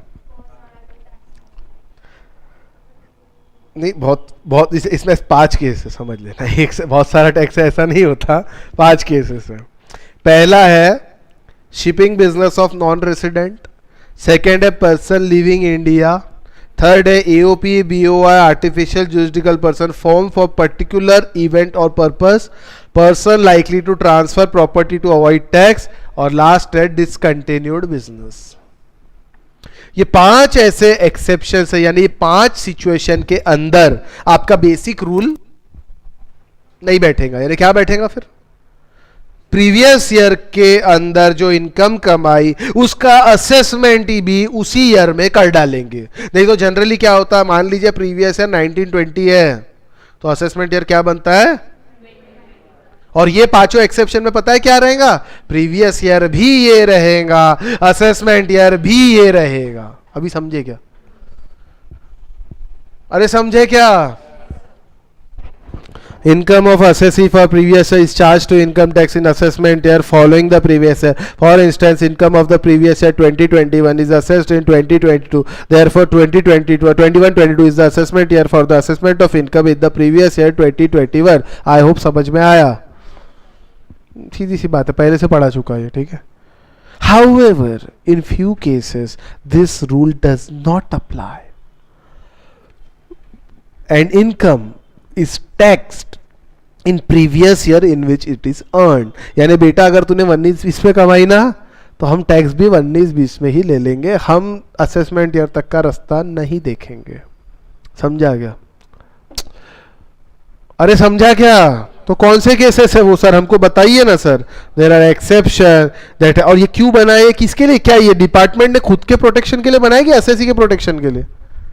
खुद के. भैया हमारा टैक्स कहीं चला ना जाए, इतनी राह नहीं देखेंगे, अभी पैसे ला दे हमारे को. अरे आपने मान लो किसी को उधार दिया और वो आपने समझ लो आपने इनको उधार दिया 500 रुपए और ये बोले कल दे दूंगी और ये 3 दिन तक नहीं आए, तो आपका बीपी ऊपर नीचे होगा कि नहीं होगा? क्लास ही नहीं आई है, आप बोलोगे अरे बाप रे कमाल, इनको फ़ोन लगाओगे, इनका नंबर ढूंढोगे, फिर ये बोलेंगे मैं अभी देखो कब आऊँ पता नहीं मेरे को भी ऐसा. तो आप क्या बोलोगे? अच्छा बता तू कहाँ पे है, मैं आके लेकर जाती हूँ. ऐसा बोलोगे नहीं? वैसे ही गवर्नमेंट, भैया तू हमको नहीं पता, तू हमारे को पहले दे दे और फिर तेरे को जो करना है कर. तो हमारे को पहले दे दे मतलब ऐसे कुछ केसेस है. There are exception, there are 5 exceptions. पहला exception, shipping business of non resident. What do you mean by shipping business? Transport, transportation by ship. Ship से ट्रांसपोर्टेशन होता कि नहीं होता? होता है. चलिए कम ऑन, एग्जाम्पल लेंगे. एग्जाम्पल, ये बहुत बड़े एक्सपोर्टर है, बहुत बड़े एक्सपोर्टर है और मेरा शिपिंग कॉरपोरेशन है. मैं जहाज मतलब मेरा ट्रांसपोर्ट करता हूँ, तो इनकी हमारी डीलिंग रहती है हमेशा. ये 1 करोड़ रुपए का ट्रांसपोर्टेशन चार्जेस मुझे पे करते हैं कि ये मेरे गुड्स जो है वहां ले जाना, ठीक है. और मैं आदमी इंडिया का नहीं हूं, मैं नॉन रेसिडेंट हूं, मेरी कंपनी इंडिया में रजिस्टर्ड नहीं है. समझना बात, मैं बाहर का हूं, मैं नॉन रेसिडेंट हूं, लेकिन मेरे शिप पूरे वर्ल्ड में चलते हैं, ठीक है. बाहर ही बैठा हूं, मैं ऑस्ट्रेलिया में बैठा हूं, समझ लो. मेरी कंपनी है, ये मुझसे हमेशा डील करते रहते हैं. इन्होंने 1 करोड़ रुपए मुझे दिए, मेरा गुड्स अमेरिका पहुंचा देना वाला, ठीक है, पहुंचा देंगे, कोई बड़ी बात नहीं, हमारा धंधा ही है, ठीक है. इन्होंने मुझे 1 करोड़ रुपए दिए, मैं ऑस्ट्रेलिया में बैठा हूं, आई एम नॉन रेसिडेंट, मैं इंडिया में नहीं हूं. क्या इस इनकम पे इंडियन गवर्नमेंट टैक्स ले सकती है क्या? हाँ ले सकती. वैसे तो ये ले सकती कि नहीं, ये बातें हम लोग नेक्स्ट चैप्टर में करने वाले हैं. तो अभी आपकी जानकारी के लिए बता दो, हाल मिलेगा. भैया तुमने भारत की धरती पे कुछ भी किया, भारत की हिंदुस्तान की धरती पे कुछ भी किया, तुम कोई भी हो, फिर तुम डोनाल्ड ट्रंप ही क्यों ना हो, हमको टैक्स चाहिए. हमारे यहां पे मिला ना तुमको, तो हमको भी चाहिए. सिंपल सी बात, ठीक है. लेकिन वो जहाज अभी जा रहा है, भर रहा है, मुझे ऑस्ट्रेलिया फोन करते रहे, भैया वो तुम्हारा जहाज भर रहा है, वो टैक्स. एग्जाम्पल दे रहा हूँ, ऐसा होता नहीं है एग्जाम. मैं बोलता हूँ अभी तो जहाज भर रहा है, अभी तो प्रीवियस ईयर चालू है, आना ना अगले साल टैक्स लेने, दूंगा ना असेसमेंट ईयर में तुम्हारे को, असेसमेंट ईयर में दूंगा. आप ही का तो रूल है. मैं उनको इनकम टैक्स ऑफिसर को मैं कहता हूँ अरे भैया तुमने ही रूल बनाया ना, प्रीवियस ईयर में इनकम करो, असेसमेंट ईयर में टैक्स दो. तो ठीक है ना, तो अभी तो प्रीवियस ईयर चालू है ना, समझ रहे. अब असेसिंग ऑफिसर का बीपी बढ़ रहा है, ये साला अगर अपनी जहाज लेके निकल गया और फिर वापस ही नहीं आया, तो ऐसा हो सकता है कि नहीं हो सकता? नॉन रेसिडेंट है ना वो, और जहाज अभी है, एक बार जहाज लेके निकल गए, इंटरनेशनल वाटर में चले गए, तो हम क्या बिगाड़ लेंगे उसका? अरे हाँ कि ना, जिसकी इंडिया में प्रॉपर्टी है, नीरव मोदी, उसका कुछ नहीं बिगाड़ पा रहे हैं, तो वो तो जहाज भी अपना लेके जा रहा, तो उसका क्या बिगाड़ेंगे?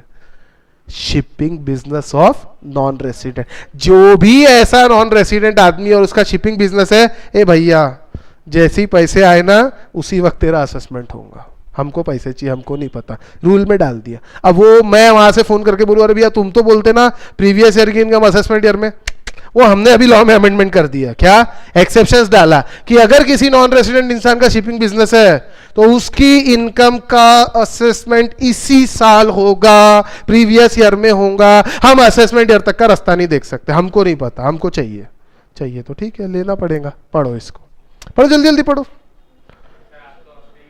अरे तो यार पैसे ट्रांसफर वो इसको पकड़ेगा ना या मेरे मैनेजर को पकड़ेगा ना कि भैया वो पहले पैसे दे बाद में आगे का काम, नहीं तो तेरी जहाज कब्जे में, सीधी बात. Where a ship belonging to or chartered by non resident, यानी मेरी है, मैं नॉन रेजिडेंट हूं या मैं उसको चला रहा हूं या मेरी खुद की है, carries passengers, live stock, mail, goods, कुछ भी आप कैरी करो at port in India, Hindustan के पोर्ट से उठा के ले जा रहे ना, मतलब हमको भी चाहिए. The ship is allowed to leave, तुमको जाने तभी देंगे. अरे भैया जेल में बिठा के रखेंगे तो कोई भी पैसे देगा ना, तुमको जाने ही नहीं देंगे हम, तुमको जाने तभी देंगे when the tax has been paid or satisfactory. अच्छा अभी नहीं है तो अरेंजमेंट करके जाओ भैया. When satisfactory arrangement has been made for the payment. आपने इनको 500 दिए थे ना, 3 दिन आए नहीं, इनके अपने कान की बाली निकाल के आपको दे दी कि भाई नहीं अगर आओ तो बेच देना जा. सेटिस्फैक्ट्री अरेंजमेंट करके जा रही है ये, समझ रहे नहीं समझ रहे. मैं या तो अभी नहीं दे रहा, अभी दे दिया तो ठीक है, लेकिन अगर अभी देने को नहीं है पैसे तो आप अरेंजमेंट कर दो. मैं लिख कर दे देता हूं कि ये भाई साहब जिन्होंने मुझे 1 करोड़ दिया ये टैक्स दे देंगे मेरे बिहाफ में, और ये भाई साहब असेसिंग ऑफिसर के सामने अगर एग्री कर देते हाँ मैं दे दूंगा जान दो उसको. होटल में कई बार खाना खाते ना, अरे इसका बिल मैं दे दूंगा जाने दो इसको, पैसे नहीं दिया जो खाना खा के गया, लेकिन उससे सेटिस्फैक्ट्री अरेंजमेंट करके गया पैसे देने के लिए, तो भी गवर्नमेंट को चलेगा. बाद में फिर बैंड किसकी बचेंगी अगर नहीं दिया तो? तूने गारंटी ली ना रे, मालूम है ना गारंटी का, जो गारंटी लेता है उसकी बैंड बचती है, मालूम है ना ये चीज. इसलिए कभी जीवन में गारंटी नहीं लेना, समझ रहे बेटा, गारंटी नहीं लेना. ठीक है, क्लियर है. अब टैक्स कितना है पता है इस पे? सिर्फ 7.5% ही है. खैर मैं अभी टैक्स रेट पे नहीं आ रहा, मैं बार बार कह रहा हूं टैक्स कितना है, 7.5%. 7.5% ऑफ द फ्रेट पेड और पेबल टू द ओनर. कितना दे रहा था मुझे? 1 करोड़. 7.5% कितना? 7.5 लाख. सिंपल. और ऑन दिस या whether in India or outside, ठीक है, on account of such case deem to be the income which is charge to tax in the same year. ठीक है, खत्म. समझ आया ये कहानी? अरे हाँ ना बोलो ना यार. ठीक है. दूसरा विजय माल्या लिख दो, सही में यहाँ लिख दो विजय माल्या, इमीडिएट समझ जाएगा. हिंदुस्तान छोड़ के जा रहा है तू तो भैया पहले हिसाब करके जा, बाद में तेरे को जहां जाना है शौक से जा. ठीक है. When it appears to assess, कितने प्यारे शब्द लिखे, बहुत अच्छे शब्द है, मुझे बहुत अच्छे लगते हैं शब्द. When it appears to assessing officer, उसको ऐसा लगता है कि that any individual may leave India, वो भाग सकता है during the current assessment year और shortly after his expiry. Sorry, during the current previous year होना चाहिए. एक सेकंड, इसको थोड़ी मिस्टेक है यहाँ पे. हाँ सॉरी, ये करंट प्रीवियस ईयर करो बेटा, इसको प्रीवियस या फाइनेंशियल जो लिखना है लिख सकते हैं. करंट फाइनेंशियल ईयर या shortly after its expiry, he has no present intention of returning to India. समझ गए क्या? मैं असेसिंग ऑफिसर हूं, मैं इनको देख रहा, ये बाहर जाने की फिराक में है, मुझे पता चल जाता है सोर्सेस से, इसने बहुत कर्जा लिया है, बहुत पैसे भी कमाए हैं, बाहर जाने की फिराक में, और इसका कोई इंटेंशन नहीं है वापस यहाँ आने का, सब प्रॉपर्टी अपनी बेचते जा रहा है. तो मुझे दाल में कुछ काला दिखा, तो मैं क्या करूँगा, इसको जाने के ए भाई तू रुक, कहाँ जा रहा तू? मैं जा रहा भैया, वापस आऊँगा ना, आके देता हूँ ना. नहीं तू आके मत दे, तेरे देने की नियत है ना तो अभी दे के चले जा. समझ आई बात? अरे हाँ कि ना. The total income of such individual for the period from the expiry of respective previous year up to probable date of his departure from India is chargeable to tax in that assessment year. हो सकता है assessing officer यहाँ गलत हो जाए, समझे आप? Chargeable tax that assessment year नहीं, sorry that previous year, again दोनों जगह गलती हुई. ठीक है, अब समझना. ये भाई साहब अपन डेट से बात करते, चलो डेट लेके बात करते. वैसे यहाँ एक एग्जांपल दिया लेकिन मैं और डेट लूंगा. ये मेरी टाइमलाइन है 1/4/2020 से 31/3/2021. ठीक है. 31 जुलाई 2020 तक ये साहब ने 10 करोड़ रुपए कमाए. ठीक है. अब हमको ऐसा लगता है, हम यानी डिपार्टमेंट को ऐसा लगता है कि भैया ये और ये इस तारीख को ये देश छोड़ के जा रहा है.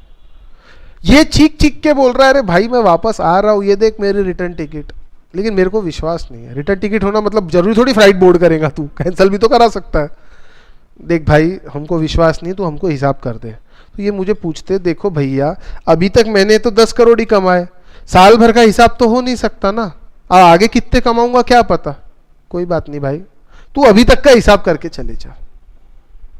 हमको ये 10 करोड़ पे तू 30% मान लो टैक्स है, इतना दे दे 3 करोड़ और निकल यहां से। समझ भाई बात, समझना। ये प्रीवियस ईयर का इसी साल असेसमेंट हो गया। अब प्रीवियस ईयर कहां से कहां तक है, ये तारीख से ये तारीख तक बना फिलहाल। अब ये चला गया, लेकिन ये जो बोल रहा था वो सही हो गया। सही में बेचारा 31 अगस्त को आ गया, वापस आ गया ये। अब अगेन पैसा कमाना चालू किया यहाँ पे इंडिया में, यहां से यहां तक कमाया, 20 करोड़ कमाए। अब इस पीरियड का असेसमेंट ईयर कौन सा, यही साल की अगला साल?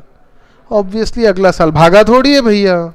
असेसिंग ऑफिसर की गलती हो गई थी भैया, उसका इंटेंशन नहीं था, लेकिन उसको लग रहा। अब किसी को कुछ भी सोचना है तो कोई क्या कर सकता है, नहीं समझे बात।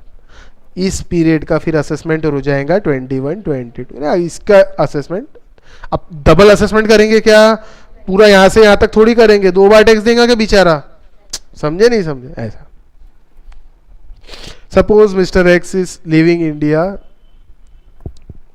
for USA on 10/6/2020, and it appears to assessing officer that he has no intention to return. जा रहा है हमेशा के लिए। Before leaving India, Mr. X may be asked to pay income tax on income earned during the previous year 1920, as well as on total income। अरे एक second, यह सही था, यहाँ एग्जाम्पल अलग तरीके से लिखा है। ओह काटो मत, इसको रहने दो, अलग तरीके से लिखा है, सही लिखा है, ठीक है, काटो मत, समझो। इधर देखो 1/4/19, क्योंकि ये एग्जाम्पल जिस तरीके से लिखा उस तरीके से ये है, ठीक है, तो ये सही है। 1/4/19 से 31/3/2020, ये क्या है हमारा प्रीवियस ईयर, या मैं इसको फाइनेंशियल ईयर कहता हूं। बेटा इसका असेसमेंट ईयर कौन सा हुआ, मतलब 1/4/20 से 21, ठीक है, ये असेसमेंट ईयर हुआ ना। इस डेट का आपको टैक्स कब तक भरना है, मैंने एक डेट बताई थी आपको, 31 जुलाई।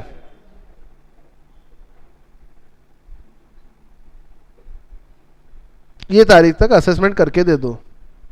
अब ये तारीख के पहले मैं इस तारीख को बाहर जा रहा हूं,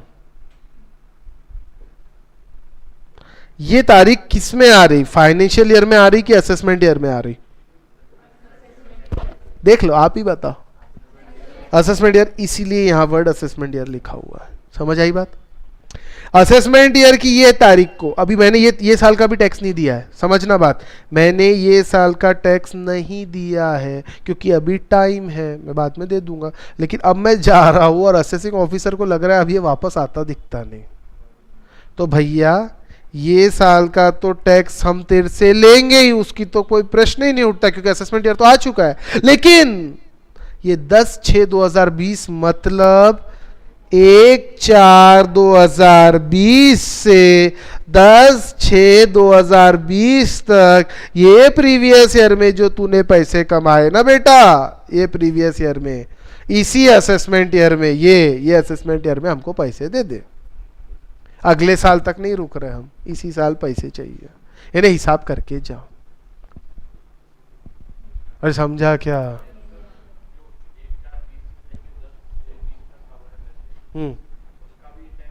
इसी साल, इसी असेसमेंट ईयर।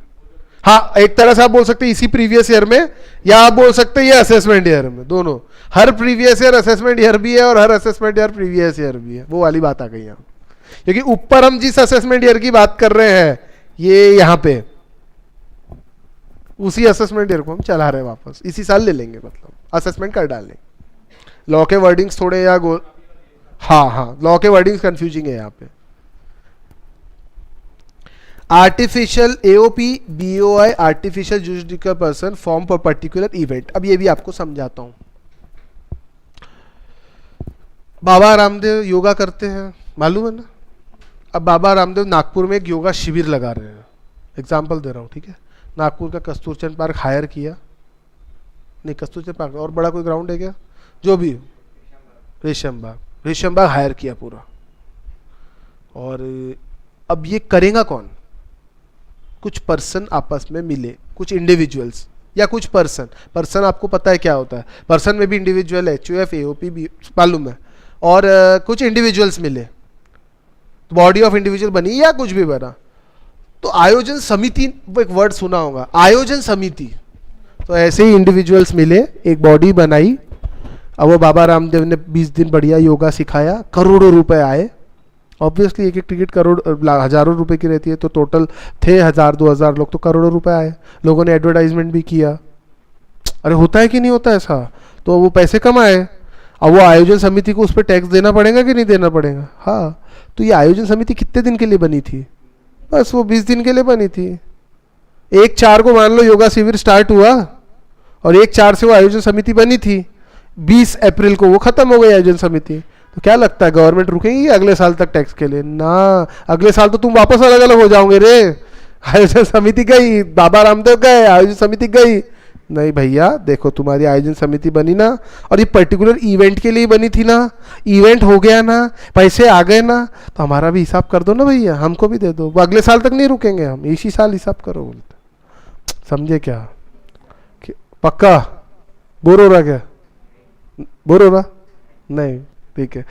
आज हो सकता है थोड़ा बोर हो जाए, वो भी सिर्फ यहाँ तक, बस डिसकंटिन्यूड बिजनेस तक, बस।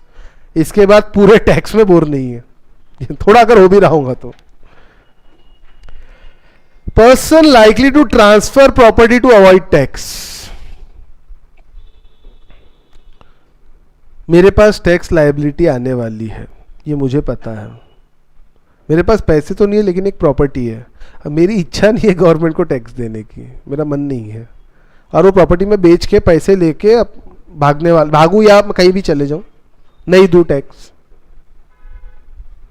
ऐसे केसेस में गवर्नमेंट आपको प्रॉपर्टी बेचने देंगी क्या? क्या लगता है? पहले हमारे को टैक्स दे दो। During the current assessment year, again 1/4/2020, 1/4/2019 पकड़ता हूं, ठीक है। 1/4/19 से दिख रहा है ना, 31/3/20, ये समझ लीजिए फाइनेंशियल ईयर है। इसका असेसमेंट ईयर हुआ 2021, बराबर है। इस असेसमेंट ईयर में, अब इस फाइनेंशियल ईयर में जो कमाया उसका टैक्स मुझे यहाँ भरना है, लेकिन टैक्स भरना नहीं चाहता मैं, इसलिए मैं अपनी सारी प्रॉपर्टी बेच के धड़ धड़ पैसे जमा करके पैसे ट्रांसफर करने की फिराक में हूँ स्विस बैंक में। स्विस बैंक से पैसे ला सकती क्या हमारी गवर्नमेंट? लाती तो अब तक ला लेती है। ज़्यादा से ज़्यादा क्या बिगाड़ लेंगी? इंडिया में जो पैसे है वो ले लेंगी मेरे। मैं इंडिया के पैसे ही बाहर भेज रहा ना, सारी प्रॉपर्टी बेच डाली, बीवी का मंगलसूत्र और बर्तन छोड़ के बाकी मैंने सब बेच दिया। बीवी का मंगलसूत्र नहीं बेच सकते इनकम टैक्स वाले, मजाक नहीं। मान लीजिए अगर 2 करोड़ की लाइबिलिटी है इनकम टैक्स की, और आपके पास कुछ नहीं है, बस गले में मंगलसूत्र है, वो 2 करोड़ का ही है, जस्ट इमेजिन, उसको हाथ नहीं लगा सकते। सुहाग का सवार और बर्तन, इस पे हाथ नहीं डाला जा सकता।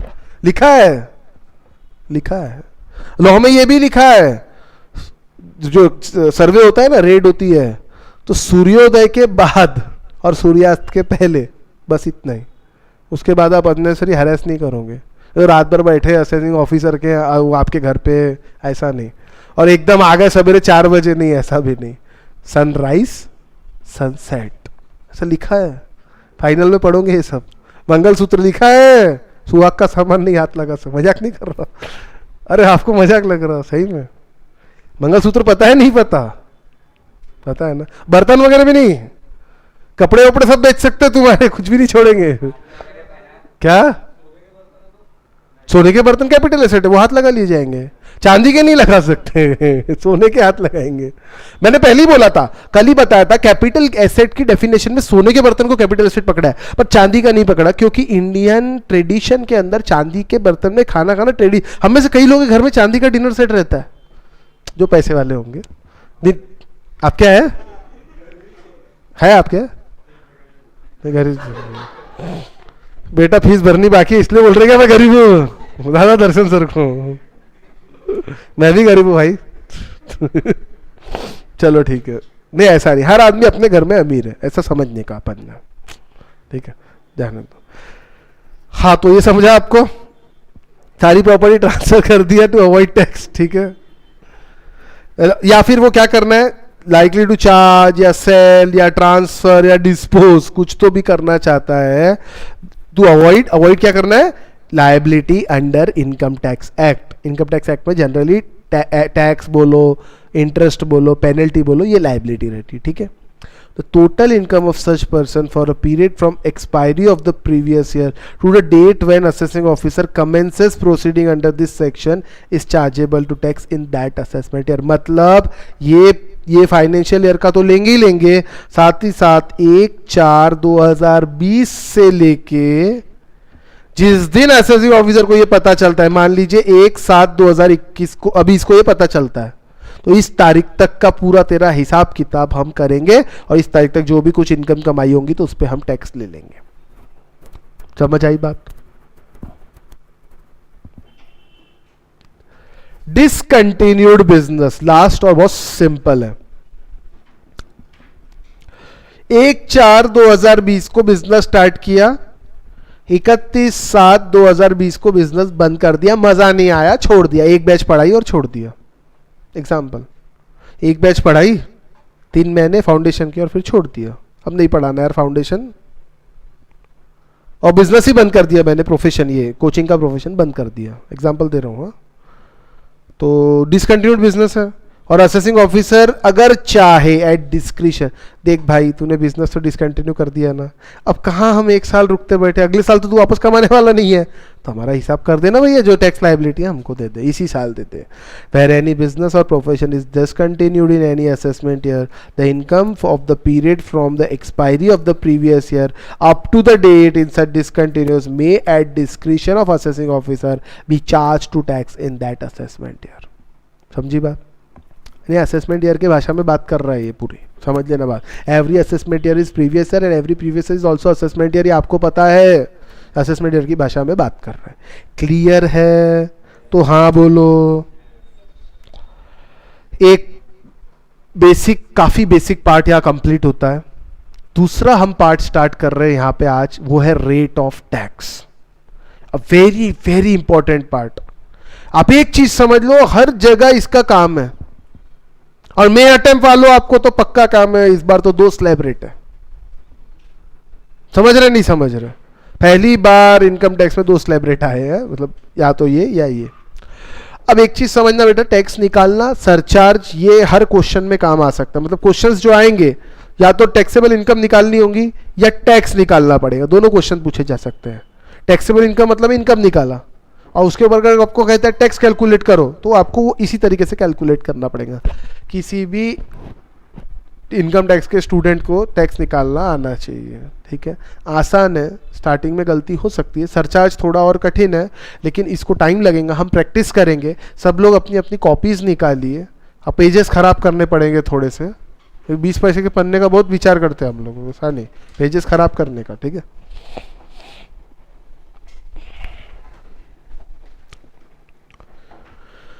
मैं सीधा टैक्सेशन रेट पे आ रहा हूं, और ये स्लैब रेट जो है, ये आपको मैंने बताया था क्या एप्लीकेबल है बेटा, फाइनेंस एक्ट 2020, मतलब प्रीवियस ईयर 2021, मतलब असेसमेंट ईयर 21-22। ये बेटा मई वालों को भी और नवंबर वालों को भी यही एप्लीकेबल है। मैं बार बार कह रहा हूं, किसी कोई आप में से है जिसका मई 22 अटेम्प्ट है? कोई ऐसा यहां बैठा है ना?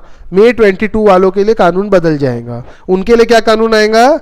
Finance act 21, previous year 21-22, assessment year 22-23। तो कितना आसान है, सीख गए ना आप लोग? शाबाश। चलिए, एक काम करते क्या, ये 4 पॉइंट एक बार बस पढ़ो मेरे कहने पे, और देखो कितना समझता है। समझा तो ठीक, नहीं तो कोई बात नहीं, पढ़ के देखो। आपको शायद समझ गया विशाल, क्योंकि आप परफेक्टली बता रहे हो, आपके पापा चार्टेड है। देखो देखो देखो, उसके तरफ मत देखो, यहां देखो। थोड़ा सा एक चीज समझाना पड़ेगा इसमें, पहले देखो समझ रहा क्या। पढ़ो ना। हाँ आप लोग मत पढ़ो, आपको तो आता है। पढ़े क्या? अच्छा यहां से पढ़ रहे हो, ओके, मेरे को लगा मेरी तरफ देख रहे। पढ़ो पढ़ो पढ़ो, जल्दी पढ़ो।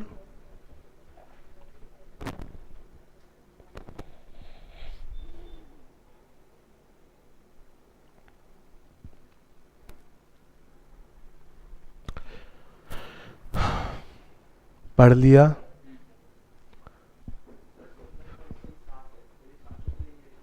क्या बोल रहे बेटा? पहले हाँ हाँ हाँ हाँ, ये कहानी सिर्फ ये 5 लोगों के लिए है। ऊपर लिखा है कि ये कौन? Individual, HUF, AOP, BOI, AJP, artificial juridical person. हाँ सिर्फ 5 के लिए ये। इंडिविजुअल में महिलाएं आती है कि इंसान पुरुष आते कि दोनों आएंगे? दोनों आएंगे। कुछ साल पहले लेडीज के लिए अलग रेट था, जेंट्स के लिए अलग रेट था। लेडीज को थोड़ा बेनिफिट ज्यादा देते थे, फिर सटक गई किसी की, नहीं बोले जाने दो, दोनों को एक ही रखो, ठीक है। 50,000 बेनिफिट ज्यादा था। ये पढ़ लिया? अब आपको जो समझा ये देख के प्लीज मुझे बताओ, ठीक है। मैं एक एक पॉइंट बाय पॉइंट जा रहा हूं। इस पॉइंट का मतलब क्या?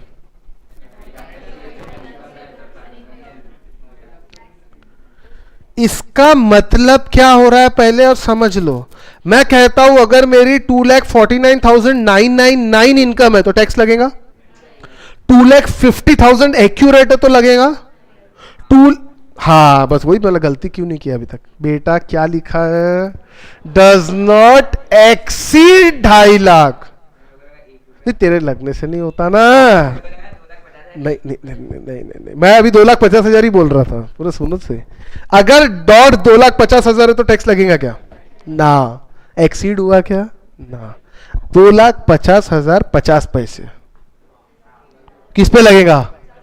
50 पैसे पे टैक्स लगेगा। समझे बेटा? कितना जो एक्सीड होता है अमाउंट उस पे टैक्स लगेगा। समझे बेटा? आप समझे बेटा? पक्का? और आगे बढ़ता हूं, ठीक है। सेकंड पॉइंट देख के क्या सीखे? ये टाइम पास कर रहा हूं मैं यहां, आपको ऐसा लग रहा होगा सर क्या इतना आसान है टाइम। नहीं बेटा, कई लोगों को नहीं समझता आखिरी तक। मैं चाहता कि फर्स्ट स्ट्रोक में हमारे आंसर सही हो, पन्ने खराब नहीं हो, ठीक है ना। ध्यान दो। Where total income exceeds 2.5 lakh, यानी 2,50,000 ₹1 50, जो तुम्हारी इच्छा पकड़ लो, ठीक है। बट डज नॉट एक्सीड, यानी 2,50,000 ₹1 से लेके 5 लाख तक डज नॉट एक्सीड बोला। कितना लगेगा? किस पे? क्या पूरे 5 लाख पे 5% लगेगा? ना। The amount by which the total income exceeds 2.5 lakh, क्योंकि 2.5 लाख तक तो नहीं लेना बोला ना। 2.5 लाख तक की इनकम का हिसाब पहले ही पॉइंट में हो गया। 2.5 से 5 तक की इनकम का हिसाब यहां होगा। कितना होता है बेटा 2.5 से 5 के बीच में? 2.5 का 5%, कैलकुलेटर चलाओ, नहीं आता तो 12,500, यानी सेकेंड पॉइंट तक मेरा टैक्स कितना आ गया? 12,500। सेकेंड पॉइंट तक का हिसाब हो गया। अरे हाँ कि ना? बहुत अच्छे बहुत अच्छे। थर्ड पॉइंट पे आओ। वैसे टोटल इनकम एक्सीड्स 5, बट यानी 5 लाख ₹1 से लेके 10 लाख तक का हिसाब यहां पे होगा। कितना? 20%। ये छुपा देता हूं। 20% of the amount by which total income exceeds 5 lakh. तो 5 लाख ₹1 से लेके 5 लाख सॉरी एक्सीड 10 लाख तक कितना होता है? 5 लाख। 5 लाख का 20% कितना होता है? 1 लाख। 1 लाख 5 लाख का 20% 1 लाख होता है। 1,12,000 क्यों बोल रहा है? छुपाया ना। 1 लाख। तीसरे पॉइंट का हिसाब कितना निकला? 1 लाख। और ऊपर तक के पॉइंट का हिसाब कितना हुआ था? 12,500। तो 1 लाख प्लस 12,500, 1,12,500 ने यहां तक का हिसाब हो गया। समझ रहे क्या? बच्चे को सिखाते ना तो वैसे ही खड़े होकर दौड़ना नहीं सिखाते, धीरे धीरे खड़े होकर फिर चलना सीखा। तो मैं ऐसे चलना सिखा रहा, समझ लो। वेयर टोटल इनकम, इसके बाद 10 के ऊपर जो भी कितना? 30%। 10 के ऊपर जो भी गया 30%। लेकिन यहां तक का हिसाब तो बता, यहां तक का हिसाब था 1,00,000 प्लस 12,500 ने 1,12,500 प्लस 10 के ऊपर जो भी गया उसका 30% जोड़ दो, टैक्स आ गया। समझे नहीं समझे? नहीं समझे? समझ गए क्या? पहली बार में कैसे समझ गए? आप लोग हो तो नहीं? पक्का समझ गए?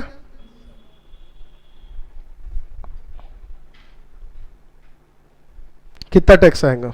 ये इनकम है, निकालो निकालो।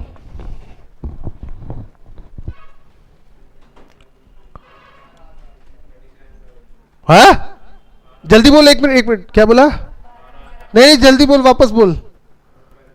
अरे गलती नहीं, बोल तूने क्या बोला, बोल भाई बोल। मजा आ गया।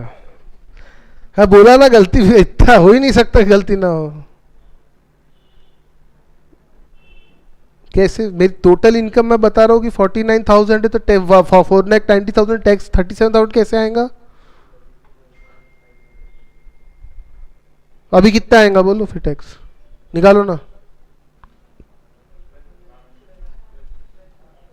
अरे बेटा 4,90,000 में से 2.5 तक का हिसाब पहले कर। 2.5 गया, 2.5 में क्या बोलता है, नहीं लेंगे। बचा कितना?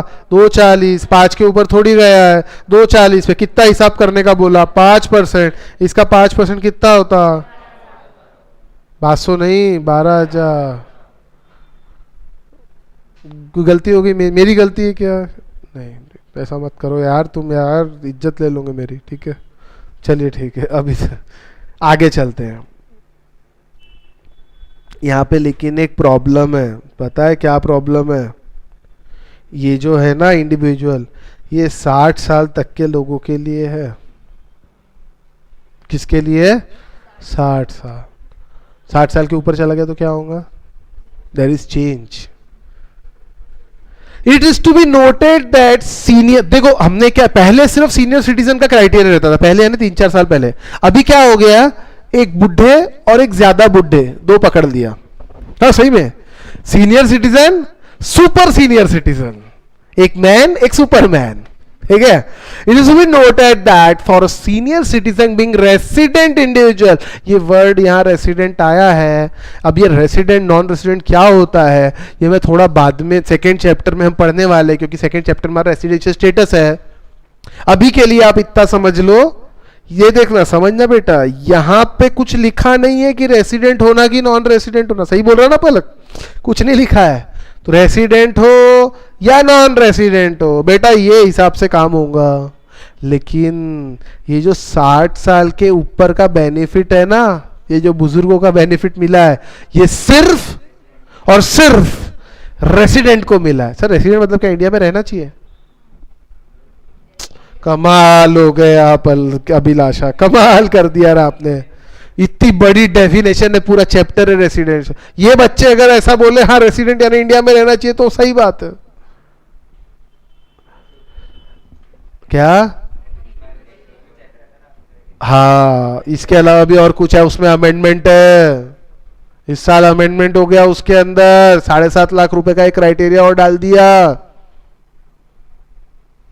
15 लाख का भी डाला, नहीं 15 150 ऐसा कुछ तो भी क्राइटेरिया, 120 दिन, सॉरी 120 दिन और 7.5 लाख वाला क्राइटेरिया डाला। चिंता मत करो बेटा, ये थोड़े ये ज्यादा होशियारी बताया था कि 180 दिन का, इसलिए इसको। हाँ तो 12th में पढ़ाया था, तो वही रहेगा क्या? अभी ऐसा नहीं होता। ठीक है चल मजाक कर रहा है, वहाँ टेंशन मत ले। 180 वाला भी है, 183 वाला, लेकिन उसके अलावा और अभी इस साल चेंज हुआ। ठीक है, तो चेंज अपने को चेंज पढ़ना है। आप लोगों के सबसे काम का क्वेश्चन है, वो आना ही चाहना है, और इनको आ गया ना तो फिर आपको नहीं आने वाला है, समझ लेना, ध्यान देना। अब किसी इंसान, देखो 60 साल तक के इंसान का हिसाब हो गया। अब वो अगर कोई प्राणी 60 के ऊपर और 80 के नीचे है, तो यानी कौन सा सिटीजन हुआ वो? सीनियर। और 80 के ऊपर चला गए बाबा जी तो 80 के ऊपर, सॉरी ऊपर है ना, ऐसे होगा तो वो फिर वो क्या हो गया? Super senior. ये सुपरमैन वो सुपर सीनियर, वो सुपरमैन वो मैन वो सुपरमैन। ठीक है, अब लेकिन कौन चाहिए? समझ लेना बात, रेसिडेंट चाहिए।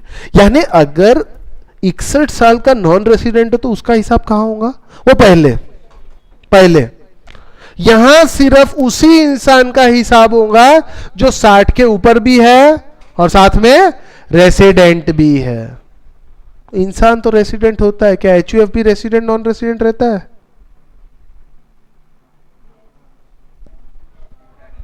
एचयूएफ भी रेसिडेंट हाँ रहता ना, रहता है ना जी, बिल्कुल रहता है। देखते हैं, अब इधर ध्यान दो।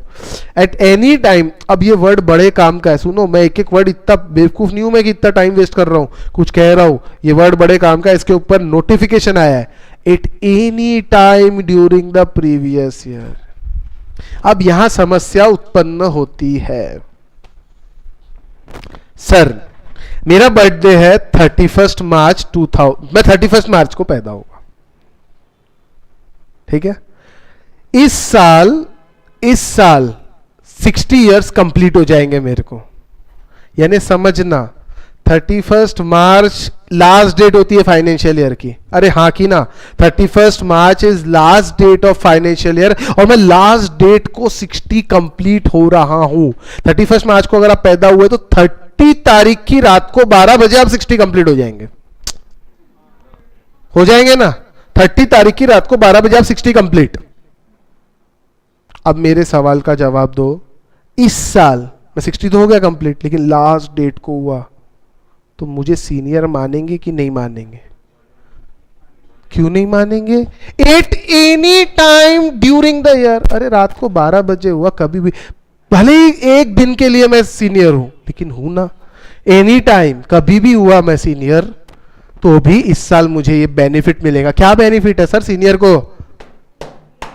3 लाख तक कोई टैक्स नहीं। उनको कितना था? 2.5 लाख तक। अभी बेनिफिट देखो, फिर 3 से 5% बच गया 2,500, वो 12.5 था, 2,500 बचते जा रहा।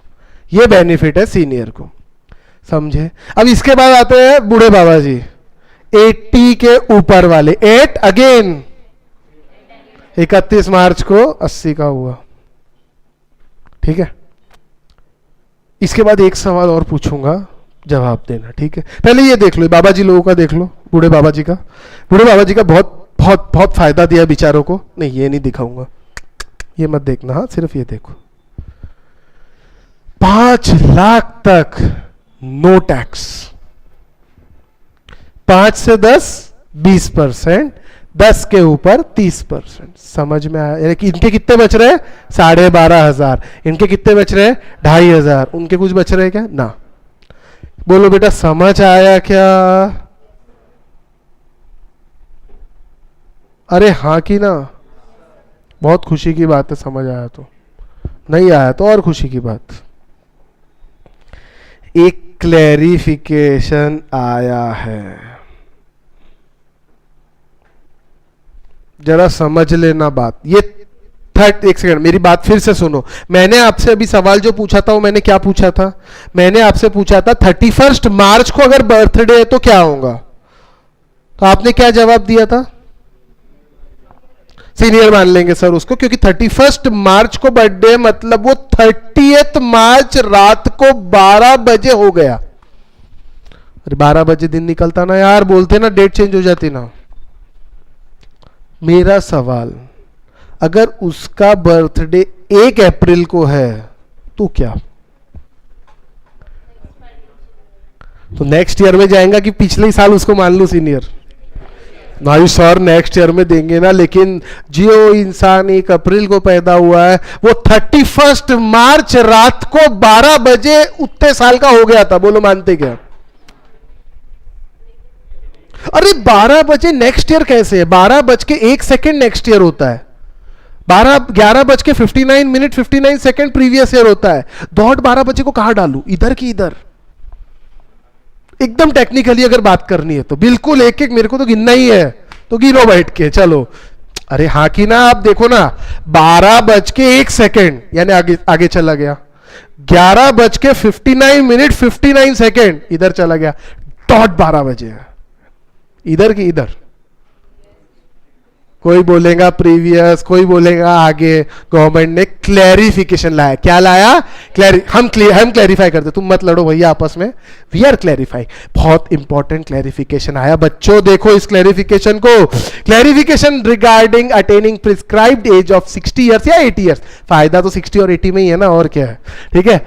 On 31 March itself, in case of senior या very senior citizen whose date of birth falls on 1st April, जो आदमी 1 अप्रैल को पैदा हुआ उसके लिए क्या, तो एक सर्कुलर आया है। क्या लगता है, चलो बिना देखे बताओ ना, कहाँ डालेंगे? पिछले साल में, आगे नहीं, पिछले साल, यानी बेनिफिट देंगे। ये मना कर रहे हैं, ये मना कर रहे, तुम्हारा क्या जा रहा है, उसको दे रहे तो देंगे क्या? देखो, individual who is resident in India, resident होना बहुत जरूरी है, मैं पहले ही बता चुका हूं, नॉन रेसिडेंट कोई एप्लीकेबल नहीं है बच्चों। At the age of 60 years or more senior and 80 years or more very senior is eligible for higher basic exemption limit of 3 lakh and 5 lakh respectively। ये पता है आपको? हाँ। So CBDT has clarified by this circular, clarified that person born on 1st April would be considered, हम मानेंगे, to have attained a particular age। ये particular age यानी कौन सी? 60 और 80 की, on 31st March itself। जाओ ओ भैया, पिछले साल ही मान लिया, अब ये मान रहे तो तुम्हारा क्या जा रहा है, माने दो ना, ठीक है। Particular day 31st March, the day preceding the anniversary of his birth.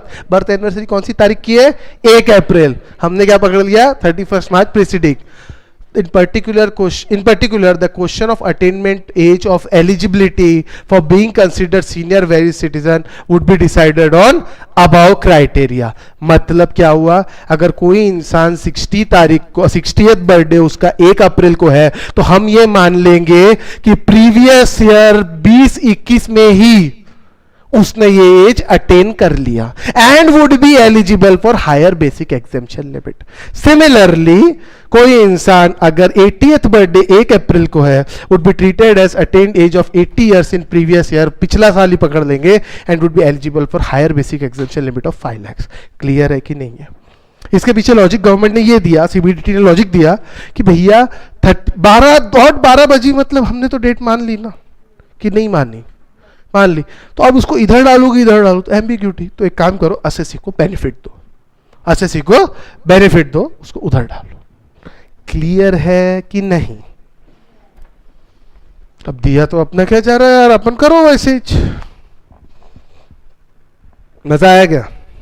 बहुत मजा आया। अब एक बहुत गंदा काम हुआ यहाँ पे, गंदा काम यानी मतलब ये हमारी मैडम ने किया, मैडम यानी हमारी निर्मला मैडम, ये एक सेक्शन इंट्रोड्यूस हुआ है, very important from exam point of view, it's amendment. लेकिन ये सेक्शन 8वें चैप्टर में पढ़ने मिलेगा, इसलिए अभी मैं उसको स्किप कर रहा हूं। मैं बता देता हूं क्या है, वो ये है। देखो क्या दिख रहा, देखो ना, 2:30 तक नील, 2:30 से 5 5, 5 से 7:30 10, 7:30 से 10 15, 10 से 12:30 20, 12:30 से 15 25, 15 के ऊपर 30, यानी एकदम सब्जी मार्केट जैसा बना दिया। 5 10 15 20 25 30।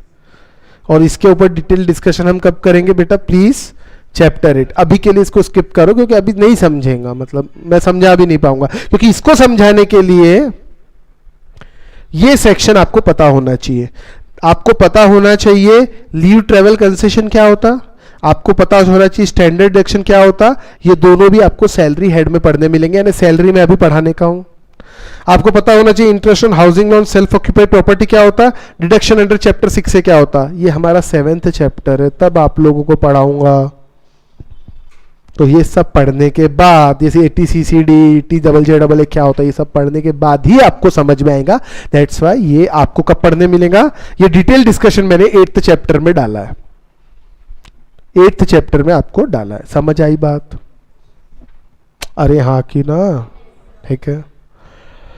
एक काम करते क्या बेटा, फिर ये क्वेश्चन सॉल्व करने की कोशिश करो, बिना देखे करिए प्लीज, तो आपका फायदा होगा, नहीं तो कोई फायदा नहीं।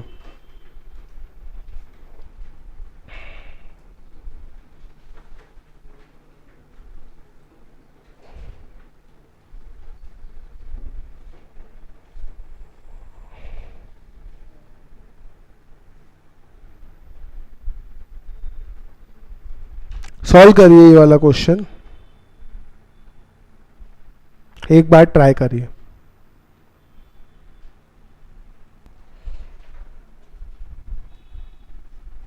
हाँ, तो ये हमारा बेटा फर्स्ट इलस्ट्रेशन कंप्लीट हुआ। अभी तक हमने 5 तरह के पर्सन्स देखे, कौन से? वैसे पढ़े 7 है। अभी हम किसके पास स्लैबरेट पढ़े थे?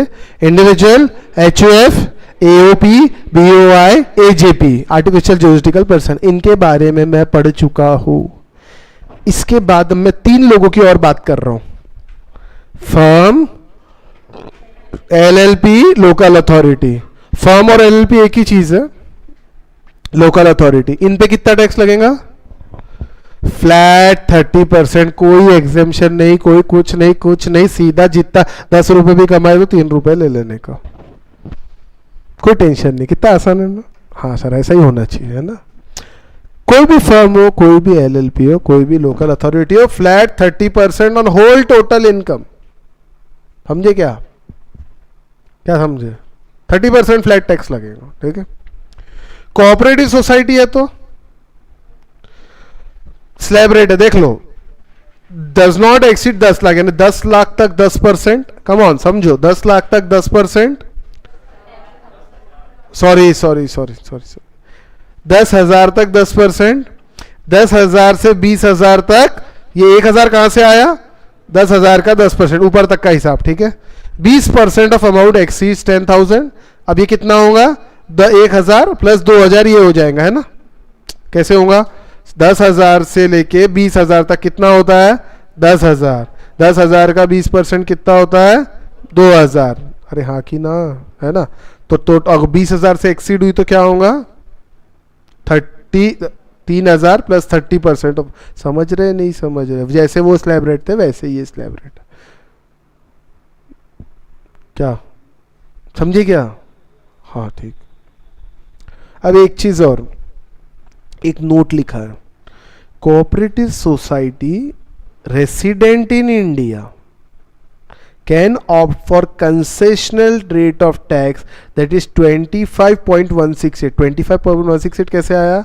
22% प्लस 10% प्लस 4%। लगाओ बोला कैलकुलेटर और करो बोला, लिखो 22, मैं जितना बोल रहा हूं उतना लिखो कैलकुलेटर पे, 22 प्लस 10%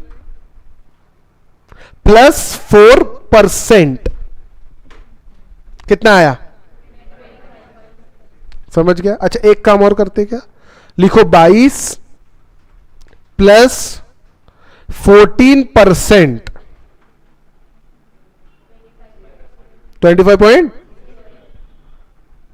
तो कोई भी ऐसी होशियारी ना करे। होशियारी मतलब समझे क्या होशियारी का कहना पर? नहीं समझे यार। सर यार 10/4 क्या करना है सर? सीधा 22 प्लस 14% करता हूं। ऐसी होशियारी देख लो, गलती हो जाएंगी फिर बोलना नहीं। क्या करोगे? 22 प्लस 10, क्योंकि 10 सरचार्ज है, प्लस 4। बहुत अच्छे बेटा, very good very good very good. यानी ये कंसेशनल रेट के लिए ऑप्ट कर सकते हैं, ये लोग कंसेशनल रेट के लिए ऑप्ट कर सकते हैं। क्यों सर? कंसेशन का है का कंसेशन हो रहा है क्या? देखो किसी की इनकम अगर 20,000 के ऊपर चली गई सोसाइटी की, तो उसको 30% लग रहा है ना। तो एक काम करो ना, इसमें बैठ जाओ ना। लेकिन कब? Under section 115 BAD in respect of its total income computed without giving effect to deduction under 10AA, 32AD investment linked tax incentive, 35AD section 32AD depreciation, 35AD investment linked tax incentive, 35CCC weighted average deduction, additional depreciation, 32(1)(a। Sir हमको ये कुछ नहीं पता, पता है किसी को? हाँ तो ये पता है, कब पता चलेगा? PGBP। तो ये कब पूछोगे आप मेरे से?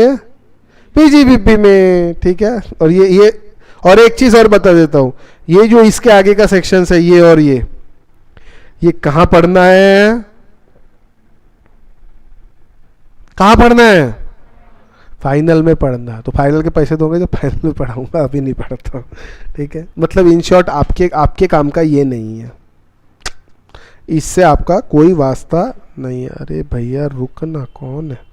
इससे आपका कोई वास्ता नहीं है। आई बात समझ में? क्लियर? एक और चीज, कंपनी। और ये भी इसके कंपनी में भी ऐसी एक और चीज है, कोई ये भी फाइनल लेवल पे, ठीक है। अब यहाँ क्यों लिखा सर, फिर आपने लिखा ही क्यों? नहीं बेटा, अब जो है सो है। सेक्शन फाइनल लेवल पे डील्ट है तो आपको बताना जरूरी है कि फाइनल लेवल, यानी आपको अभी नहीं पूछा जाएगा। कल कोई आपको गलती से बोलता रहे तेरे सर ने ये पढ़ाया क्या, उसको आप बता सकते हैं बे फाइनल लेवल पे ये समझा क्या, तेरे सर ने बेवकूफ़ बनाया तेरे को जबरदस्त। अरे जितना है उतना ही पढ़ लो ना यार, तो बहुत है, क्यों ज़्यादा पढ़ रहे हैं अभी, ठीक है। कंपनी के केस में कितना टैक्स लगेगा, अगर 1% बाकी रह गया। कितने कंपनी थे, डोमेस्टिक और a company which is domestic, a company which is not foreign company is domestic। और फॉरेन कंपनी क्या था डेफिनेशन फॉरेन कंपनी की, company which is not domestic is foreign. Foreign में दो तरह का, सॉरी डोमेस्टिक में दो, एक इंडियन और दूसरी अरेंजमेंट किया है डिविडेंड पे करने का इंडिया, यानी वो इंडियन कंपनी नहीं है जो अरेंजमेंट करके जा रहे हैं। वो इंडियन कंपनी रहती तो पहले ही इसमें आ जाती ना। अरे हाँ कि ना, क्या, ठीक है। चलिए आगे देखते हैं थोड़ा सा। अब इसके अंदर एक विचित्र सा चीज लिखी हुई है, ठीक है। अब जो है सो हम कुछ नहीं कर सकते उसके लिए। डोमेस्टिक कंपनी के केस में 25% लगेगा, लेकिन एक बात ध्यान रखना, मेरी बात ध्यान से सुनना, ये जो पूरा है ना, ये दोनों पॉइंट ये डोमेस्टिक कंपनी के लिए ही है, और ये जो पॉइंट है ना अदर देन डोमेस्टिक कंपनी, मतलब कौन सी होगी बच्चों, फॉरेन कंपनी। इसमें दो है, एक 50% एक 40%, ठीक है। अब ध्यान देना मेरी बात, बस इतना ही पढ़ा रहा हूँ आज, उसके आगे सरचार्ज नहीं लूंगा। सरचार्ज में आपका सर चार्ज हो जाएगा जबरदस्ती, कोई मतलब नहीं सरचार्ज पढ़ा के। वैसे टाइम भी नहीं बचा, 136 होगा। समझो डोमेस्टिक कंपनी के केस में इफ टोटल टर्नओवर और gross receipt in previous year 2018-19 is less than or equal to 400 crores, तो 25%, और अगर इन एनी अदर केस 30%। अब आपको कंफ्यूजन शुरू हो गया, सर इस साल का देखना है कि जब 4 साल पहले क्या देख रहे हैं, मतलब हमको समझा नहीं सर। अभी कौन सा साल चालू है बच्चों, बस इतना बता दो। आपको क्या एप्लीकेबल है, finance act 20, financial year previous year 1/4/20 से 31/3/2021, यानी असेसमेंट ईयर 1/4/21 से 31/3/2022। शाबाश, समझ गए ये। इस प्रीवियस ईयर में कंपनी को कितना टैक्स लगेगा, ये देखने के लिए आपको प्रीवियस ईयर 2018-19 का टर्नओवर बताना पड़ेगा। अरे ऐसा क्यों, वो जाने तो पागल है ना निर्मला मैडम, क्यों ऐसा, यही साल क्यों। अब और बताता हूँ, जब फाइनेंस एक्ट 2020 लागू थी ना, 19 लागू थी ना, तो ये जो ईयर था ये 17-18 था। कितने साल पहले की बात कर रही निर्मला मैडम, जरा गिनती मारो। 18-19 के बाद आता है 19-20, उसके बाद आता है 20-21, यानी मैडम 2 साल पहले का पूछ रही है। जब मैडम इस साल की बात कर रही थी ना, मतलब 1/4/2019 से 31/3/2020 तक की जब मैडम बात कर रही थी ना, तो मैडम ने 17-18 बोला था। 17-18 मतलब 18-19 19-20, यानी बराबर 2 साल पहले की बात कर रही जा रही है। नहीं समझे, खैर आप वो 2 साल चलो जाने दो, वो भी उतना डिटेल में नहीं जाते। आपके लिए क्या एप्लीकेबल है, सीधा सिंपल से समझ लो। कौन सा, 18-19, कम ऑन। अरे बेटा 18-19 लिखा है ना, अभी की कब, हाँ सवाल अच्छा था, जो अभी हुई उसके लिए भी आगे लिखा हुआ है, थोड़ा सा सब्र लीजिए। चलो अच्छा, चलो अब बात निकली है तो दूर तक जाएंगी। अभी कंपनी इनकॉर्पोरेट हुई तो 18-19 में उसका टर्नओवर कितना हो सकता है आपके हिसाब से? कुछ भी नहीं, कुछ भी नहीं मतलब जीरो मतलब 400 से कम है कि ज्यादा है? अच्छा, अरे हो ना, ऐसा ही होगा ना यार, और कैसे होगा आप बताओ अभी। ये क्या बोल रहे हैं, ये कहते हैं प्रीवियस ईयर 18-19 में तुम्हारा पहले टर्नओवर बताओ हमारे को। तो हम तो थे ही नहीं प्रीवियस ईयर 2018-19 में, नहीं थे, कुछ बिजनेस नहीं किया, यानी कुछ नहीं कमाया, यानी कुछ नहीं, हाँ कुछ नहीं, कुछ नहीं मतलब 0-400 से कम है, हाँ 25%। ऐसे टेक्स्ट को इंटरप्रेट करने का, जैसा लिखा है वैसा पढ़ने का, अपना दिमाग लगाना नहीं। वो घोड़े के आंखों के आजू बाजू वो लगाते हैं, मालूम आपको, इधर इधर नहीं देखे, सीधा भागे वो।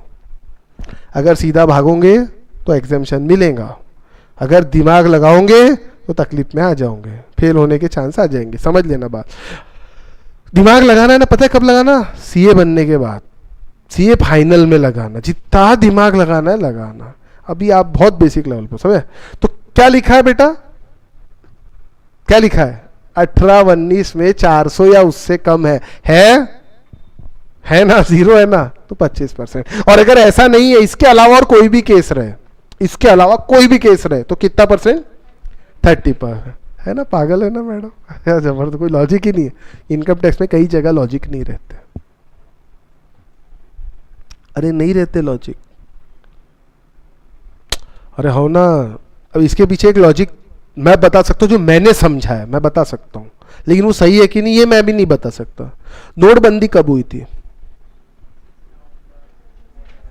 कम ऑन यार, 8 दिसंबर 2000, दिसंबर में हुआ था ना, नवंबर, सॉरी 8 नवंबर 2016 में डिमोनेटाइजेशन आया था। इसके बाद इंडस्ट्रीज की बैंड बज गई थी, ठीक है। इसके बाद वाला साल कौन सा था, 17-18, बाद वाला फाइनेंशियल ईयर क्या था, 17-18। अब ये जो 17-18 के अंदर कंपनीज को बहुत लॉस हुआ क्योंकि डिमोनेटाइजेशन का इफेक्ट गया। तो मैडम ने पिछले साल यानी फाइनेंस एक्ट 2019 में ये प्रोविजन लाया कि भैया 17-18 में जिसका टर्नओवर कम हुआ होगा उसको 25% टैक्स लगाएंगे, और उसी को कैरी फॉरवर्ड खींचा। तो अब ये साल आगे बढ़ा है, साल 2019 का 2020 हुआ, तो मैडम ने भी ये साल को आगे खींच दिया, हालांकि जरूरत नहीं थी लेकिन खींच दिया। अब खींच दिया तो खींच दिया, ये मेरा इंटरप्रिटेशन है, मैं पहले बता रहा हूं, हो सकता है ये गलत हो। मुझे ऐसा लगा कि भैया उसी साल का क्यों देख रहे हैं भैया, समझ रहे आप नहीं समझ रहे, ऐसा। In any other case 30% of total income. Clear है क्या, ये बताओ। कोई भी 400 करोड़ से ज्यादा, सिंपल, इसके अलावा कुछ भी हो, हाँ ये नहीं हो सकता जो आप कह रहे हो।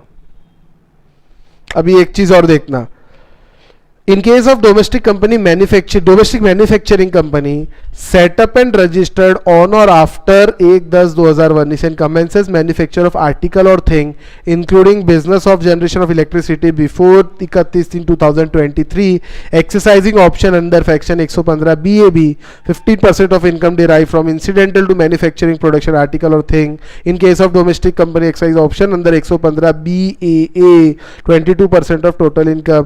ये 115 और ये BAB और BAA कब पढ़ेंगे, बोलो ना। ये देखो ना 115 BAA BAB ये आपको फाइनल लेवल पे पढ़ाएंगे। तो फिर ये देखूं क्या अभी मैं, नहीं सर इतना ही तो नहीं संभल रहा, आप क्या परेशान कर रहे हैं हमको। कंपनी हो गई, लेकिन company other than domestic company का क्या, यानी जो फॉरेन कंपनी रहती है उनके ऊपर दो हिसाब है। एक तो उनको जो उनकी अदर इनकम यानी उनकी कोई भी इनकम रहे तो 40% लगता है, लेकिन अब ये कुछ पुराने एग्रीमेंट है, समझ लेना, सिर्फ पढ़ लो। Royalty fees for rendering technical service received from government or Indian concern in pursuance of agreement approved by central government made by the company with government or Indian concern between 1961 and 1976, यानी 1/4/1961 से 31/3/1976 के बीच में अगर कोई agreement हुई है ऐसी Indian concern से या इंडियन गवर्नमेंट के, किसकी, उस कंपनी की, अदर देन डोमेस्टिक कंपनी। समझने के लिए समझ लो, आप गवर्नमेंट हो और आप इंडियन कंसर्न हो और मैं फॉरेन कंपनी हूं, यानी I am a company other than domestic company, that means I am a foreign company. Come on समझ लो, 1/4/1961 से लेके 31/3/1976 के बीच में अपने बीच में कोई एग्रीमेंट हुई है, कोई royalty fees for technical service कोई एग्रीमेंट हुई है, और आज भी अगर उसका पैसा दिया जा रहा है तो उस पैसे पे टैक्स कितना लगेगा, 50%। नहीं समझे, नहीं समझे। आज भी एग्रीमेंट कब हुई अपने बीच, 1/4/1961, अरे किसके बीच में हुई? गवर्नमेंट, या आप इंडियन कंसर्न हो, कोई इंडियन कंपनी हो, गवर्नमेंट और मैं कौन हूं? अदर देन डोमेस्टिक कंपनी, यानी I am a foreign company. अपनी एग्रीमेंट कब हुई थी? 1/4/201961 या 31/3/1976 के बीच में कभी तो भी हुई। किसके लिए? किस चीज के लिए? रॉयल्टी के लिए। और अगर फीस फॉर टेक्निकल सर्विस है तो उसकी एग्रीमेंट होनी चाहिए थी 1/3/1964, 1/3 लिखा है, 4 नहीं लिखा है, एंड 31/3/1976। यदि ऐसा है और ऐसी कोई एग्रीमेंट के आज पैसे मिल रहे हैं, अभी भी उसकी रॉयल्टी मिल रही, अभी भी उसकी फीस मिल रही है, तो उसके पैसे, उसके ऊपर टैक्स कितने परसेंट से लगेगा? 50। अब आप बोलोगे सर एग्रीमेंट अगर 1/4/1976 को हुई तो ये मत बोलना सर ये तो पिछले साल हो गया है ना, अभी पढ़ाया था ना सीनियर सुपर सीनियर सर, वो 1/4/1976 मतलब 31 के रात को, वो सिर्फ वहीं का क्लैरिफिकेशन है, उस क्लैरिफिकेशन को यहां मत लगाना। यानी वो कहां चले जाएगा? वो ये पीरियड में नहीं बैठेगा, और ये पीरियड में नहीं बैठेगा तो फिर टैक्स कितना लगेगा? 40%, ये नीचे वाला एनी अदर इनकम। और अगर उस पीरियड के एग्रीमेंट में बैठ रही है रॉयल्टी या fees for technical services, fees for technical service के लिए डेट थोड़ी सी अलग है, तो कितना पकड़ोगे हम? समझ आया? अब ये सब जब क्वेश्चन सॉल्व करेंगे तो और समझ में आएगा। अब एक चीज आप लोगों की जानकारी के लिए बता रहा हूं बेटा, हालांकि ये अभी काम के नहीं है, समझना बात, ये अभी नहीं लेता हूं, बहुत ज्यादा हो जाएगा डोज, नहीं तो ये तीनों कैपिटल गेन में है, ये तीनों कैपिटल गेन में, ठीक है। 115 बीबी ये lottery, crossword puzzles, horse race, card games, gambling, इस पे 30% लगता है फ्लैट। अनएक्सप्लेन्ड मनी, अनएक्सप्लेन्ड, ये अभी आपने देखा था सेक्शन 68 वगैरह, इस पे लगता है फ्लैट 60%। तुमने नहीं बताया, हमने पकड़ा तो हम तो बैंड बजाएंगे तुम्हारे, ठीक है, क्लियर है। अभी अनएक्सप्लेन्ड मनी, इसके ऊपर बेटा एक कहानी है, ये 60% क्यों हुआ ये मैं आप लोगों को कल बताऊंगा। कल क्लास नहीं, कल संडे है, अब हम मंडे को मिले। जुबैर सर ले लेंगे कल क्लास? नहीं, मिटकेट सर की तो है ही नहीं, सीधा हम मंडे को मिलेंगे, उसको आपको कहानी बता के सरचार्ज हम पढ़ेंगे और 99% सरचार्ज हमारा कंप्लीट हो जाएगा। फिर उसके नेक्स्ट लेक्चर में हम सारे क्वेश्चंस वगैरह करके फर्स्ट चैप्टर हमारा ट्यूसडे तक कंप्लीट हो जाएगा। सर के ऊपर चार्ज, ध्यान दो ना, बताऊंगा ना क्यों चिंता कर रहे हो। यानी टैक्स लेने के बाद भी गवर्नमेंट का पेट नहीं भरा और चाहिए बोले तो अब टैक्स तो ज्यादा बढ़ा नहीं सकते, सरचार्ज। और सरचार्ज पता है किन पे लगाया जाता है? जिनकी इनकम 1 करोड़, 2 करोड़, 5 करोड़, 50 लाख के ऊपर है, उनको सरचार्ज लगाए। तो ज्यादा कमा रहे ना, ज्यादा था ऐसा, ठीक है, 50 लाख के नीचे नहीं लगता।